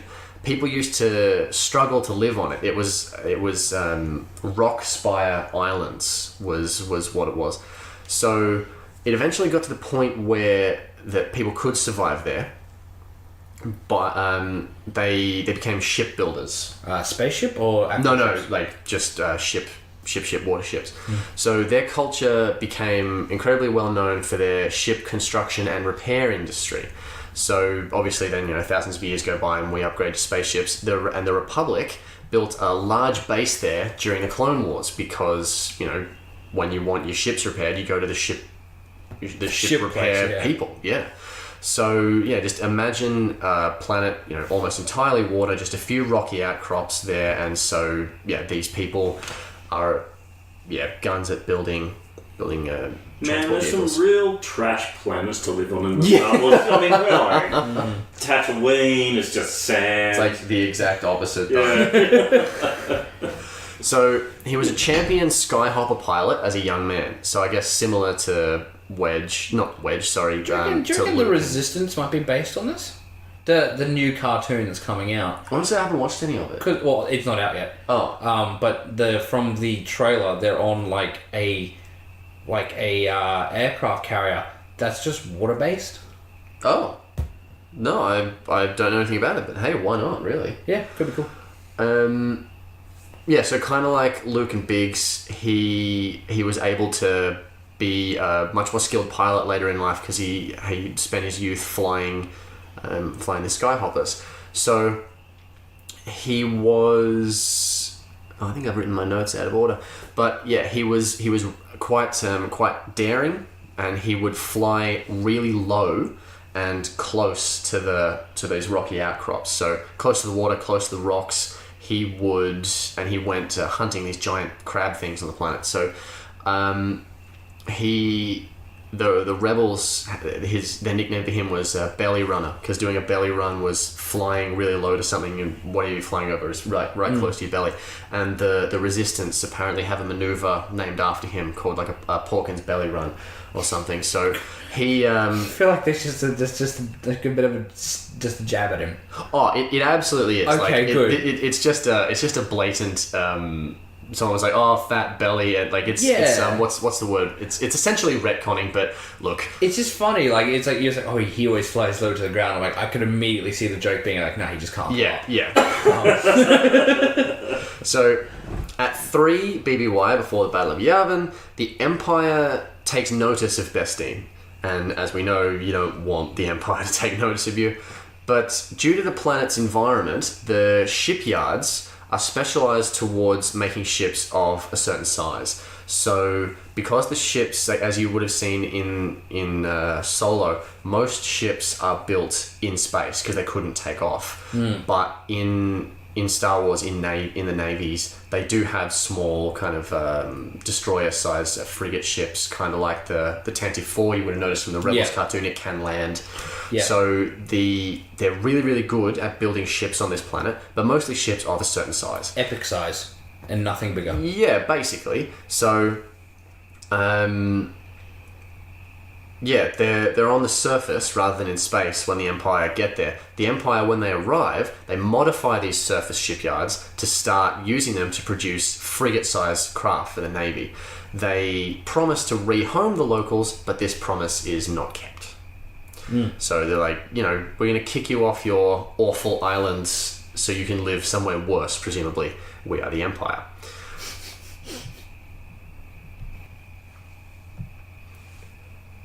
So yeah, the Empire arrive. They go, okay, you've got shipyards built that you can already build ships kind of roughly like we want, so we're just going to step in and take control of that and make it definitely what we want. So now there's all these kind of homeless natives that have been driven away because the Empire doesn't need them. So the natives from Bespin, they scatter through space. Most of them were used to being nomads because honestly that wasn't too dissimilar from life on the surface. The analogies I can think of are, did you guys watch the Battlestar Galactica show from 2004? Yeah. No, I've never watched Battlestar Galactica. It's one of those things I've always meaning to get to. Honestly, Battlestar Galactica is one of the best examples I can think of a show that started amazing, but the end of it made me furious. Yeah, I had the same reaction. If you go online and read, just don't watch the last episode. Yeah, if you go online and watch like the top 10 shows with ending that the fans hated, Battlestar Galactica's in there. Also, how many episodes? How many series? Oh, heaps. What was the other one? Yeah, and also the flotilla in Mass Effect be kind of like that. So most of them are like, look, we lived on these islands, we didn't really have very good homes. Floating around in a convoy of spaceships is really not that different, so we don't care that much. So rebel agents would try and encourage them to join the Rebel Alliance all the time, I guess partly because of their shipbuilding experience. A lot of them said they wouldn't join because they didn't need to. No, we're good. Well, basically, yeah. Well, apparently there was a group of people who figured they'll just pool their resources between them, and when they've got enough, they'll go and take back the planet. Yeah. Which I don't like. That was obviously never going to work. But there were a few obviously not mad people who realized that if that process ever worked at all, it would take decades. So they got a few volunteers for the Rebel Alliance, and one of them was Porkins. So at the time of the Imperial occupation, he'd just gone into business for himself as a merchant trader, and he was really annoyed with this business that he'd just started. He'd lost it all. So he thought that if he joined the rebels, he could persuade them to liberate Vestine. Persuade them to buy his wares. Porkins has wares if you have coin. So he gets assigned to Tiafon Outpost. Now, I can't remember if I've mentioned that before in lore sections, but it was pretty important in the old EU for the rebels. Tiafon Outpost was an early rebel base. It was home of the Tiafon Yellow Aces, which was a training squadron. It was wild. Actually, I think I mentioned it when we were talking about Jansen. Yeah. It was a training squadron of Y-Wings. So newer pilots, to get combat experience, if you've just joined the Rebel Alliance, they send you to Tiafon and you learn to fly a Y-Wing. So Porkins is made a member of the squadron and he does really well. And he earns the rank of lieutenant and he shoots down 16 enemy fighters. Cool. Whoa! Makes him In a Y-Wing? Yeah. So Whoa. he's an ace. And I've not put it down in my notes, but it was in a low number of flight hours as well. So after the destruction of Alderaan, Tiafon base's status was upgraded to full active, and the Yellow Aces were disbanded and redistributed among other fighter wings. So what that means is that Tiafon base was nothing other than a flight school for the rebels. It didn't see much in the way of proper combat. It was just, you would go there, you would learn to fly, and you'd cycle out. But then after Alderaan's destroyed, they're like, okay, every military asset is now a military asset.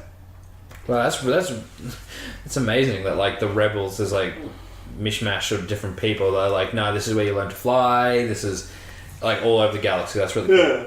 So this whole underground training areas. That's really cool. Yeah. So Porkins, as we know, is assigned to the Masasi group, and he is assigned to Red Squadron. His experience mentoring other pilots at Tiafon training base meant that he was one of the first rebel pilots to learn to fly an X-Wing. Because as in another lore section, we're talking about how the rebels they stole the X-Wing in the old EU. They stole the X-Wings. Yeah. So obviously they had to learn how to fly them. And Porkins was a good pilot. He was good at teaching people to fly. So they're like, okay, you can jump in this new thing and see if you can figure it out. Also, he was one of the pilots who taught Nadru, the scum, the scum Z95, who was a rebel and then left. So anyway, he was assigned the astromech R5D8, hence the in-game synergy with stress and damage. And he was given the call sign Red 6. And although he ended up in the Death Star attack because Jansen was sick, he was actually a good choice for that kind of mission because of his skill with low altitude strafing runs. So an early part of the attack on the Death Star was destroying the gun towers. Yeah. In a book I've mentioned before, From a Certain Point of View, there's one of the short stories is about the pilots and their missions in the early stages of the Death Star attack. So Biggs and Porkins go in to attack one of the gun towers, and they destroy it. The shrapnel from that tower strikes Porkins' X-Wing. Really? Yeah. So he wasn't shot. It was shrapnel. He just happened to be clipped by it. It caused his flight computer to malfunction. Now he was used to flying low, and he wanted to stay close to the surface to make himself harder to shoot. Which that's a sound tactic. The problem was he was flying too low, but he didn't know that because his instruments were giving him an incorrect altitude. So he was still maneuvering effectively, but he was flying too low, and before R5D8 could repair it, they were shot down. He couldn't hold it. No, he couldn't hold it, but that's the thing, he thought he could. Yeah, he thought he could hold it. The quote should really be, given the information I have to hand, I can hold it. And my previous experience of flying at exactly this altitude, I can hold it. So that's what Biggs is like, pull up, and he's like, no, why would you want me to go higher? That's where I'm going to get shot. But so he's flying, flying too low. But I always liked Porkins. Always did, start to finish, always liked him. I don't know why. I just had this like affinity towards Porkins. He was just a cool guy. Just yeah. I don't know. Who was what was the actor? Did he do anything else? William Hootkins, which honestly, so I was reading, I think it's William, it's definitely Hootkins, because I was reading a little bit about him, like, when he was told that the character he was going to be playing was called Porkins, he actually asked for clarification, is this character human or not? But honestly, if I was working on this movie and I had a character that was like, okay, this character's called Porkins, whatever, and someone told me, hey, the guy who's going to be playing him is named Hootkins, I'd be like, I'm changing this character. The character's now called Hootkins. Yeah, Hootkins is a better Star Wars name than Porkins. So actually, He was made to play that role. come to think of it, it doesn't really make a lot of sense. If he was flying low to avoid being shot, then flew so low that he got shot, that doesn't really make sense. But look, I didn't write the Wikipedia article. No, I just reports it. So you... So, look, you know what? As an actor, I just looked him up. He was in Raiders of the Lost from Ark. 89. Raiders of the Lost Ark. Yes, Batman. Ooh. Yep. Wow. Hardware, which was an old science fiction film. A River Runs Through It, which was a big thing. The Island of Dr. Moreau. Town and Country. Steam Boy. Was it the version of the Island of Dr. Moreau where... Okay. Yeah, because terrible one. that movie is kind of funny in a cheesy way. That's the movie where... what's his name? Played the Godfather. Yeah. Come on. Brando. Marlon Brando. Yeah. Just, he'd made... Look, I don't want to be rude. I genuinely do not know the politically correct term. A dwarf, a little person. I'm sorry about... But anyway, so Marlon Brando had a mate who was one such person and just demanded that he be given a role in the movie. That's why he's got... Like, if you've ever watched South Park, you know that mad scientist who's got the... This is actually... I think it partly inspired Mini-Me. Yeah. Because he wasn't in the script originally. Marlon Brando was like, this is my friend. He must be in this movie, and at all times, his character will be wearing the same clothes as mine.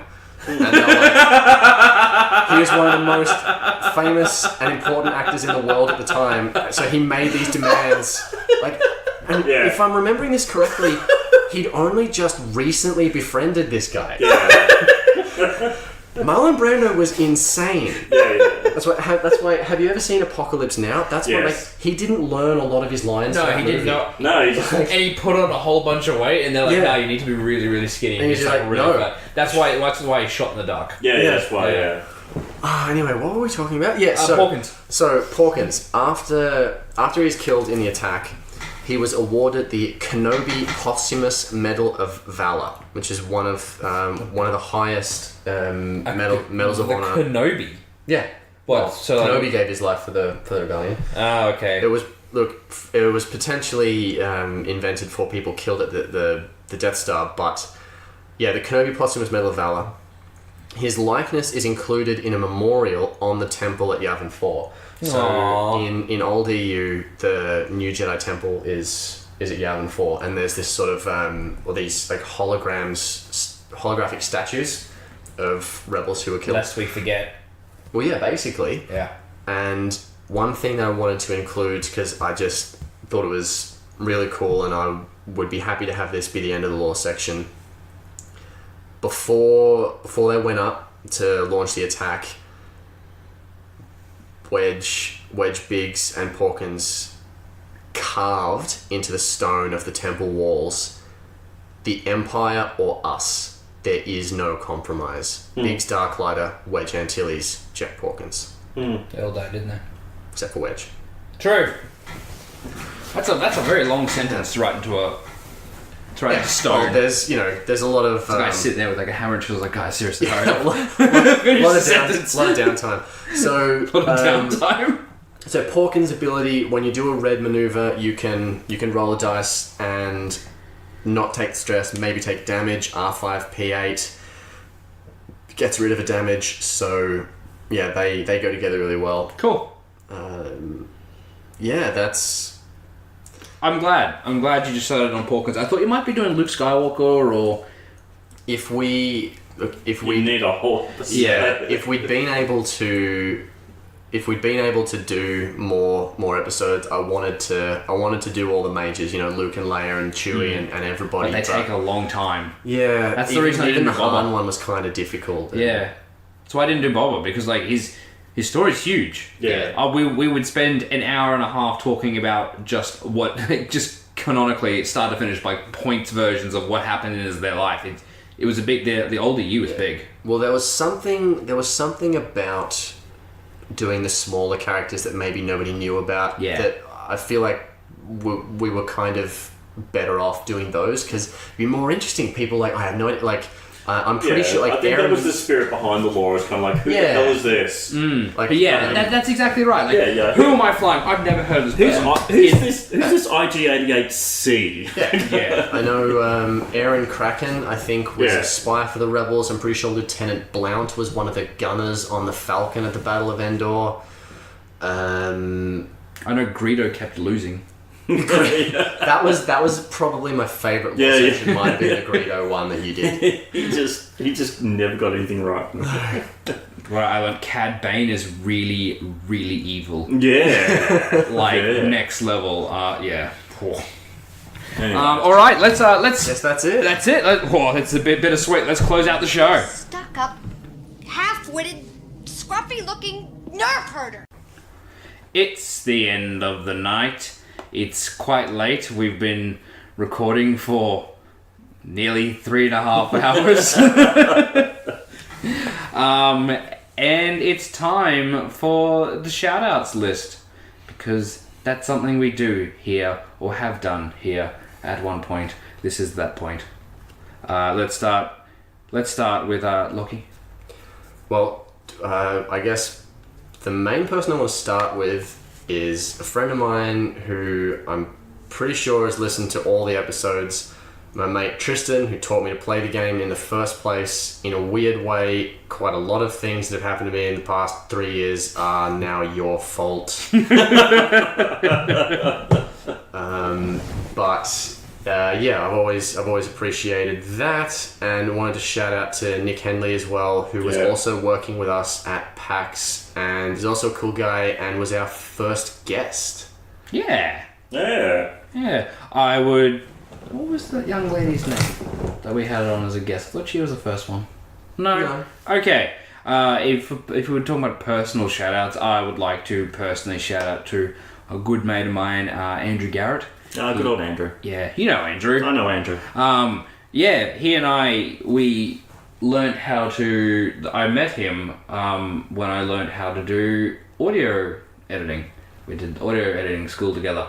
And since then, which was now upwards of 12, 15 years ago, we played board games lots. And he bought the core set. And he was like, hey, Owen, let's play this game. We played it. We're like, hey, Owen, this is a pretty good game.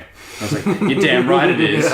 And so, yeah. The rest is history. The rest is history.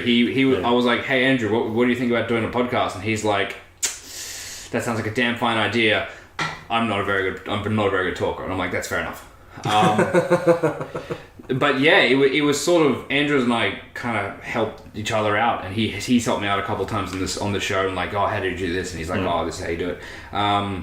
But yeah, that's been my personal big shout out. Look, I sort of, it's a kind of a collective shout out to everyone I've had the pleasure meeting in person, and whether that was at PAX or in game stores. Not that I ever felt famous, but just going to a store and people say, you know what, I like what you do. You know, you bring joy to the galaxy. There's been a fair few times I've gone into stores and someone like played a game. It's like, I know that voice, and I'm like, what? Yeah. I know that voice. Yeah. Do you do a thing? And I'm like, yes, I do the thing. Yeah. Actually, yeah, more than once, and by that I mean twice. I introduced myself to someone who I'd never met before. I'd say, "Hi, I'm Lachie," and they went, "I know," and that kind of feels funny. And it does. It's a weird feeling, isn't it? Yeah, and there was one. I'd arrived late to a game shop, and Ewan, a friend of ours, was there, and I had introduced myself to somebody new. I was like, "Hi, I'm Lachie," and Ewan turns around and goes, excuse me, this is Lachie of Hell of a Pilot. I was like, thank you, Ewan. That gets us past all the red cords at the game store shops. They just, you're a VIP, just straight on through. Actually, I wanted to say as well, in the previous episode, we said that in our next episode, we were going to draw a name out of a hat to give some cards to. Now, we're not going to do that in this episode because the last one came out like a month ago, and with international shipping, that would have arrived like forever ago. So a couple of weeks ago, I did the draw early just to make sure that the winner would get it in a decent amount of time, and that winner was Nick Fortuna. Hey, Nick. Funny story, I won't say where because of privacy and that, but just by coincidence, the woman in the post office in the line in front of me was sending a package to America, and I just happened to overhear her conversation. And when I got up to the window, I said to the person working in the post office, another package for America, I guess.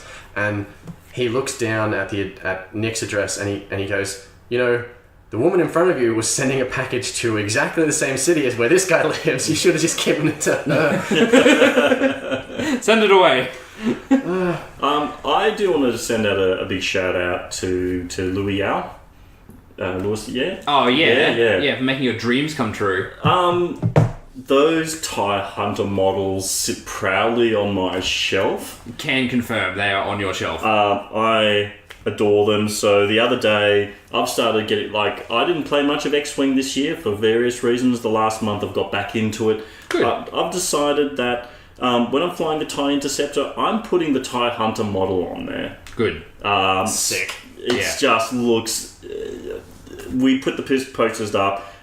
Thank you so much for that. Can I just say, the fact that you took the time and the effort to do that, to make the cards... To paint the models. To do all that. Really, really well. And they're amazing looking. Thank you so much. That is for someone who I've never met, that is one of the kindest, most thoughtful things, and I love them, and I will always cherish them, so thank you. Well, yeah, we got a list. All right, here comes the list. Oh, it's a big one. Thank you. Oh, so everyone, thank you so much for all your messages. We did read every single one of them, and there seems to be a general consensus of no. Yeah. But so let's. I'm gonna try.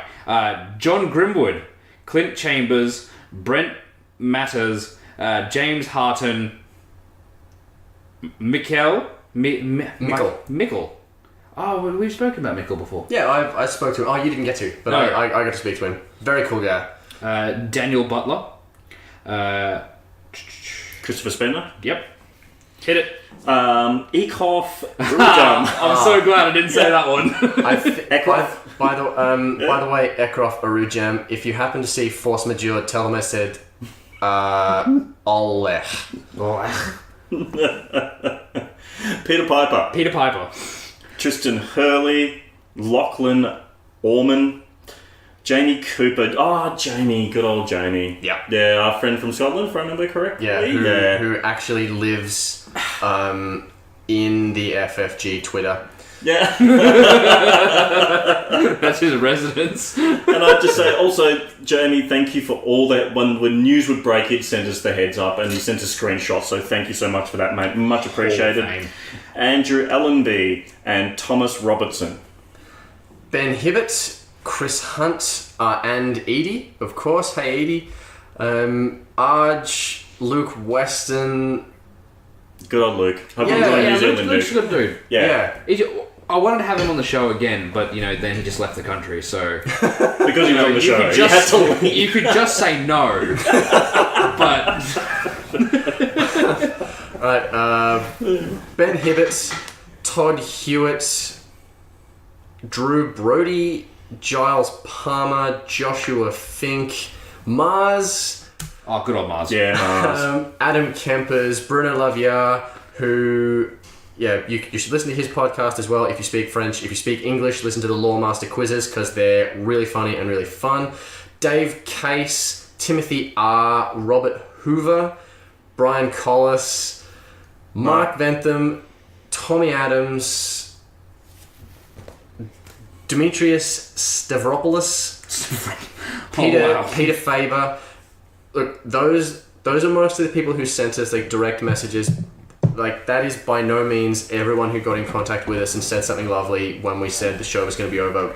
If we missed your name, we're sorry, but we love you. Cliche as it is, we're really sorry if we missed someone. And look, and also to everyone whose name we mispronounced over the years.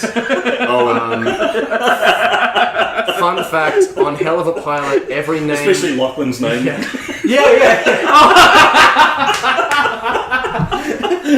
oh no! But, that's my bad. On Hell of a Pilot, every name that's we've the ever... emo comment. Oh man. But yeah, every name we've ever pronounced has been pronounced wrong, I'm pretty sure. Yeah, probably. My grasp on like language in general apparently not very good. I think I peaked at year 12. What else? Shout out to Michael Bird from New Jersey who sent us some awesome cards after he met us that one time. Shout out to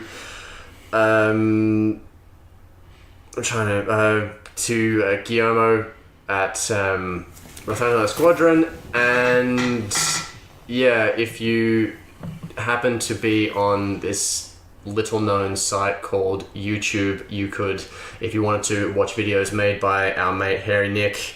Oh yeah, he's doing pretty well. Yeah, He's going good. Yeah, we like Nick. to feel like we introduced him to the world because he hadn't long been started when he was a guest on our show. And now he's got way more followers than us, but he's a classy guy and has never mentioned that. He's a gentleman, an absolute gentleman. Anything else you want to mention, Mike? Oh, look, I suppose we're moving up the final wrap-up and summation, but to anybody and everybody who's listened, this has far exceeded expectations. Absolutely. Yeah. Well, when we started, we thought, oh, you know what? If we get 100 followers, 100 downloads, per episode, that we'd be loving it. Yeah. Also, the show was supposed to be sort of just for Melbourne to begin with. Yeah, it was just... We weren't expecting anybody from overseas. We were barely expecting a lot of people European. from Melbourne. We're big in Sweden. Yeah. Big in Sweden. So, this show that we thought, okay, we're going to make it a Melbourne podcast, we eventually, over time, had to sort of remove too many specific non-global references so that... We had to stop talking Australian. Had to stop call everyone friend, not mate. Yeah. Worst. And I, over time, have tried not to say anything that could give the show a bad name, maybe get us a bad reputation, make us lose followers. But now the show is ending. People on the official FFG forum, you need to calm down. Alright? Lockie's gloves come off. I was never going to say this because I once when our show was new, I once read a thread that was like, we hate podcasters because all the podcasters do is make fun of the forum. That's because you're all nuts. I went on there once and I was like, nah. Just nah. Every thread is like, something's broken, something's NPE, the game is terrible, I'm going to stop playing it, and like, goodbye. Oh, what did I see the other day? On a Facebook page. We can ramble now. On a Facebook page, was it Mars put up a thing that just said something along the lines of like, why can't everyone just get along? And immediately torn apart. Like, nah, this is this person because of this and that person because of that. I was like, wow, what is happening?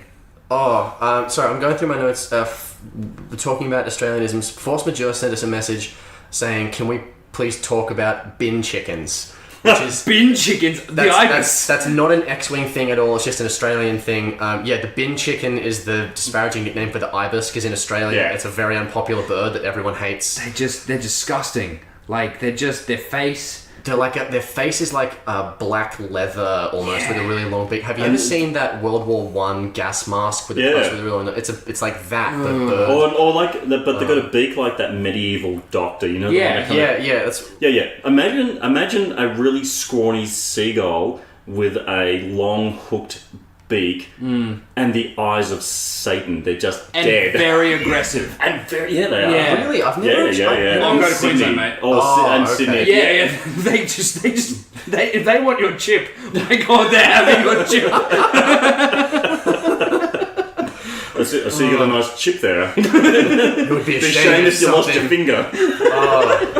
Me and my friends showed up. Yeah.